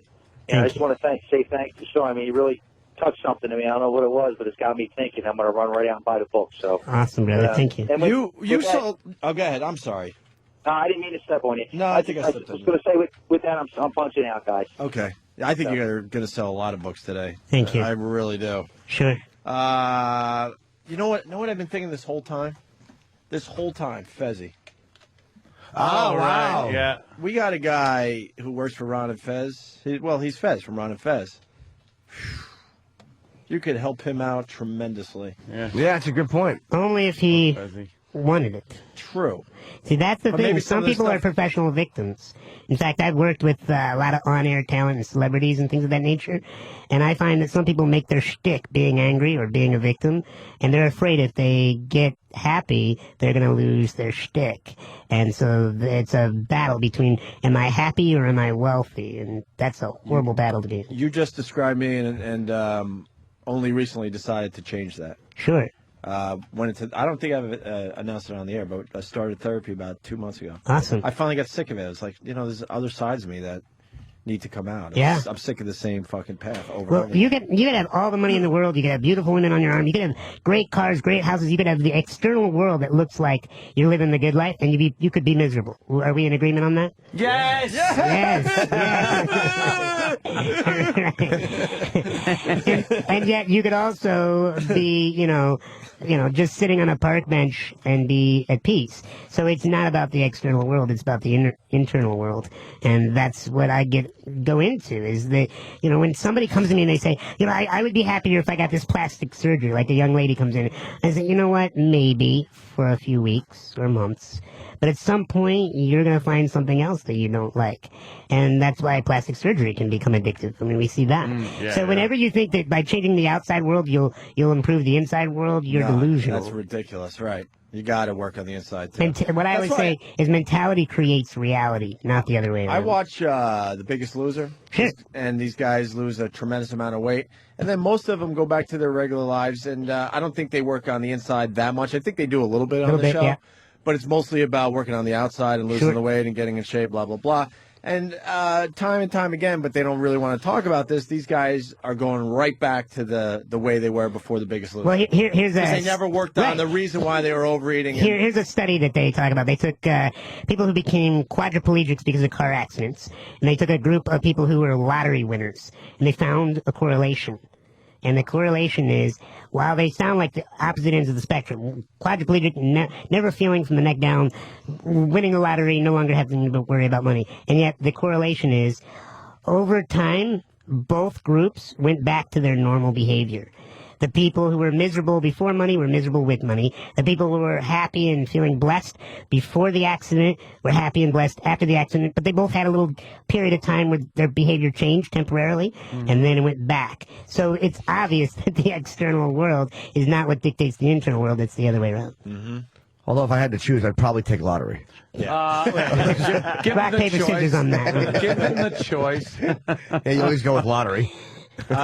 You want to take one more call and then we'll get you out of here? Let's do it. Sean? Sure. Let's do You it. got the compulsion with prostitutes. You got lost my family in a tornado. Oy. Jesus. I guess you got to go with that one, right? Yes. Enough of the lost the family. I know Ant doesn't like when we get a little serious. He There's he gets a Kleenex little next to him uncomfortable. now. I see. It's all right. It'll be fun. That's a very sad fellow. All right, let's have one. I'm a sad fellow? Yes. Really? No. Because make me think I am. You, It's going to you make me guys, sad. do you guys need to cuddle right now? No, I love Yeah, Anthony. we'll do that You guys later. know you spoon. Come on. Yeah, spooning with Jimmy. He's so soft and hairless. I know, but he always makes me go in the front, because if I go in the back, you know. Wow. All right, let's go to the tornado. Let's say hi to Chris in Missouri. Chris. Hey, guys. Hey, Chris. What's up, buddy? Hey, Chris. Hello? Yes, you're on the air, sir. Chris. I'm here. Here's the problem. You see, he's. Are you I don't know kidding what or are you he- serious? I don't even know what he's saying, but I know it's not serious. Chris. He's just screwing everything up. Are you serious or are you joking? I don't know. All right. I think we did it. That's awesome. Let's end on that note. Yeah, not awesome. Because it's like this awkward feeling. We're like, thanks for being here, Sean. Nah, before all, what are you kidding? We decided to really take the high road and really do something different today, so Cool. it's a good place to end before the wheels start falling off. And I'm course. I'm It's obvious surprised that- the listeners actually weren't being jackasses more, to tell you the truth. Yeah, Yeah. I knew there'd be one that got on there. Yeah, I'm sure. They're usually what we call silly geese. Hey, Nice. the one thing we forgot to ask you about, you worked for Clinton. Yeah. What kind of guy is he? You know, he's amazing. You know, I talk about it in the book that, you know, he's not just the greatest communicator. He's the They greatest. said that about Reagan. He's the greatest connector. So, like, when you're around him, he's talking to you, you feel like he's not thinking about the rest of his day. He's just talking to you. You know, there's this moment after he got out of office, and he was in Chicago, and we met for a little bit, and he came into the room and he said, Sean, boy, am I glad to see you. And, you know, maybe he says that to everybody, but the way he said it was just so genuine. He remembered my name, and he had no one there to prompt him. He didn't know I was there. And just... that- Sean? Yeah. You're easy to remember. This is true. This is true. I mean- But you got to remember, you know, a president in, you know, 2 terms of office Right. meets lots of people with all different kinds of conditions. So, yes, I agree. It's kind of hard to forget me. It gets burned into the back of your mind forever. But, yeah, he's just a very caring human being, and whether you like him or you loathe him, he's good at getting you to laugh. He's good at getting you to open up about your own hobbies, and he's just, you know, I mean, yes, there's a plethora of jokes that come at, you know, at me when I tell people that I used to work for him, and I've handled them all, but the truth is, I really enjoyed my time with him, and working with him was a delight. There's a story about him. De Niro was supposed to do a sketch together for some show, and De Niro, who's just such a great actor, but comedic sketches, he's very awful, and he was panicking, he didn't know what to do, and they said when Clinton came in, he was like, no, Bob, we'll just do it like this, and he just told De Niro how to act the scene out, Really? and they made it funny, yeah. Like De Niro was just... He's very secure in his own reality. You know, I learned about compartmentalizing when I worked for him because, you know, he had a lot going on. I mean, he had these allegations against him. He had, the year that I was there, the Capitol Guards were shot. Remember at the Capitol in 1998? We had the bombing in Afghanistan, at the African embassy. We had the fires in Florida. All these things were taking place. He's having to sign bills, and yet every meeting he went into, it was like he just had one thing to do that day. And that's massive compartmentalizing, and I have mad respect for that. Yeah. I guess when you're on that level of responsibility, you learn how to just do one thing at a time. Gonna do it all today. Poor Bush looked like he was coming unraveled every 5 minutes. Like he was still thinking about it from like 75 that he could have done better in Texas. Stupid George. Well, let's thank Sean Stevenson for stopping by. This was an amazing hour. It really was.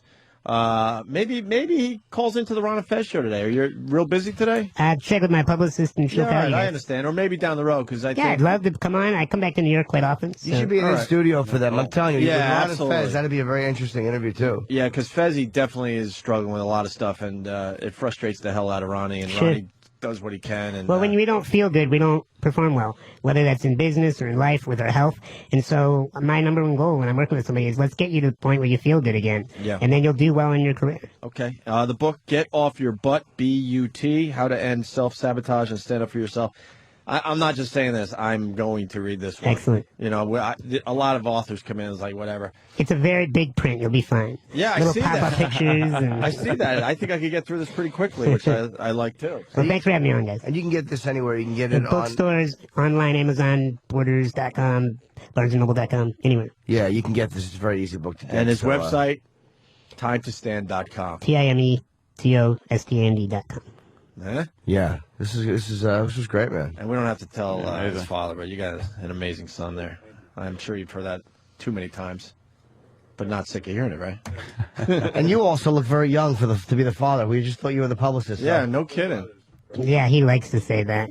Whenever we're at the grocery store and let's say somebody's talking to him, I'm like, hey, Dad, what about that prune juice you needed? And, you know, always letting him know that you are not my brother. All right. Just changing gears as we thank Sean. We got to give props to whatwoulddtylerdurdendo.com, wwtdd.com. Go there instead of Perez Hilton for your celebrity gossip. He's the real deal. He doesn't talk about himself, but he put us right on the front page. It's funny. It's the headline, That Studio Must Smell Terrific, and it's the picture of the Iron Sheik. Pardon me, Sean, but we had a guy in here yesterday that peed his pants, and we took a picture. Sometimes that happens. And we kind of mocked it, and now it's on a massive website. Which we're now promoting. I love how you guys build self-esteem. Thank you.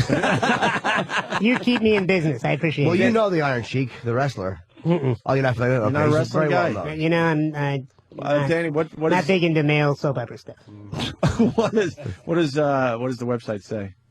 It says. Oh, well, that would help. It says, I hope no one thinks the Opie and Anthony show with little Jimmy Norton just went away when their home station in New York changed formats, and then watched the ratings drop to 1.4. Well done, WXRK, but still the move to uninterrupted music should pay off, because uninterrupted music is very hard to come by unless you have an iPod or a dial on your radio. Oh, they're beating the shit out of these. Good. Our old bosses. Nice. But O&A are still on XM and Sirius, and yesterday they had on the easily relaxed Iron Sheik, who pissed his pants without knowing it during the show. Thankfully on a non-fabric couch. It was funny as a listener, but maybe not as an opponent. I don't think it's too much to ask that the guy you're wrestling not... I don't think it's too much to ask that the guy you're the wrestling one not Sean's pee on dad you. is sitting on, actually. Yeah, right there. And I don't Right think in the we wet cleaned spot, up. possibly. I also just I emailed over the picture I took of the Sheik's balls, so hopefully that'll be up later on wwtdd.com. Very nice. All right. Take a break. We're done. Okay. We're done, and we got a little something that the boys put together as far as the Iron Sheik goes, a little movie trailer. Thanks to Sean Stevenson, and don't forget, watch me on absolutely. Letterman tonight with Kiefer Sutherland. It's on 11:30, or just TiVo if you're going out to get laid. Do what you want. See, he's I on like you. Letterman tonight there, Sean, huh? Well, we got to help me get me on there, too. Oh, You yeah. got- I you wouldn't got some pull? Not really. No, I did All it in right. 2006, and then again this week. Actually, maybe it's a good thing if you don't mention my name, probably. Yeah, I'm sure I'm not going to help. Believe me, unless we'll be on in 5 years. I have a feeling that you're going to have massive success in the next few years as far as, like, people getting to know who you are. Thank you. Oh, there's no doubt. Your time is here, my friend. See you guys Monday. Yeah, the boys put this together. We'll see you Monday. Have a great week. Bye. Somewhere in the Middle East, a murderous crime ring is about to trigger an international crisis. Who can the world turn to face this nightmare head on? Two of the world's most notorious mercenaries team up to face this never-ending catastrophe. If only they could stop arguing. Are you professional or not? Suck my telescope! He's an international superstar with an overblown ego and a really short fuse. What don't you fucking understand? Give me a fucking answer! He's a drug-addicted, alcoholic, incontinent, bankrupt former wrestler with blown-out knees and a 10-inch penis. Stop my telescope! If they can get along, they might just manage to save the world. Think for 1 fucking second. Keep your fucking mouth shut! Christian Bale. Fucking kick your fucking ass. You know, shut up for a second, all right? The Iron Sheik. That son of a bitch! This summer, one gets pissed off. No! Really easily. No! The other pees all over himself. Fucking bitch, pussy! Pissed on and pissed off. Coming this summer.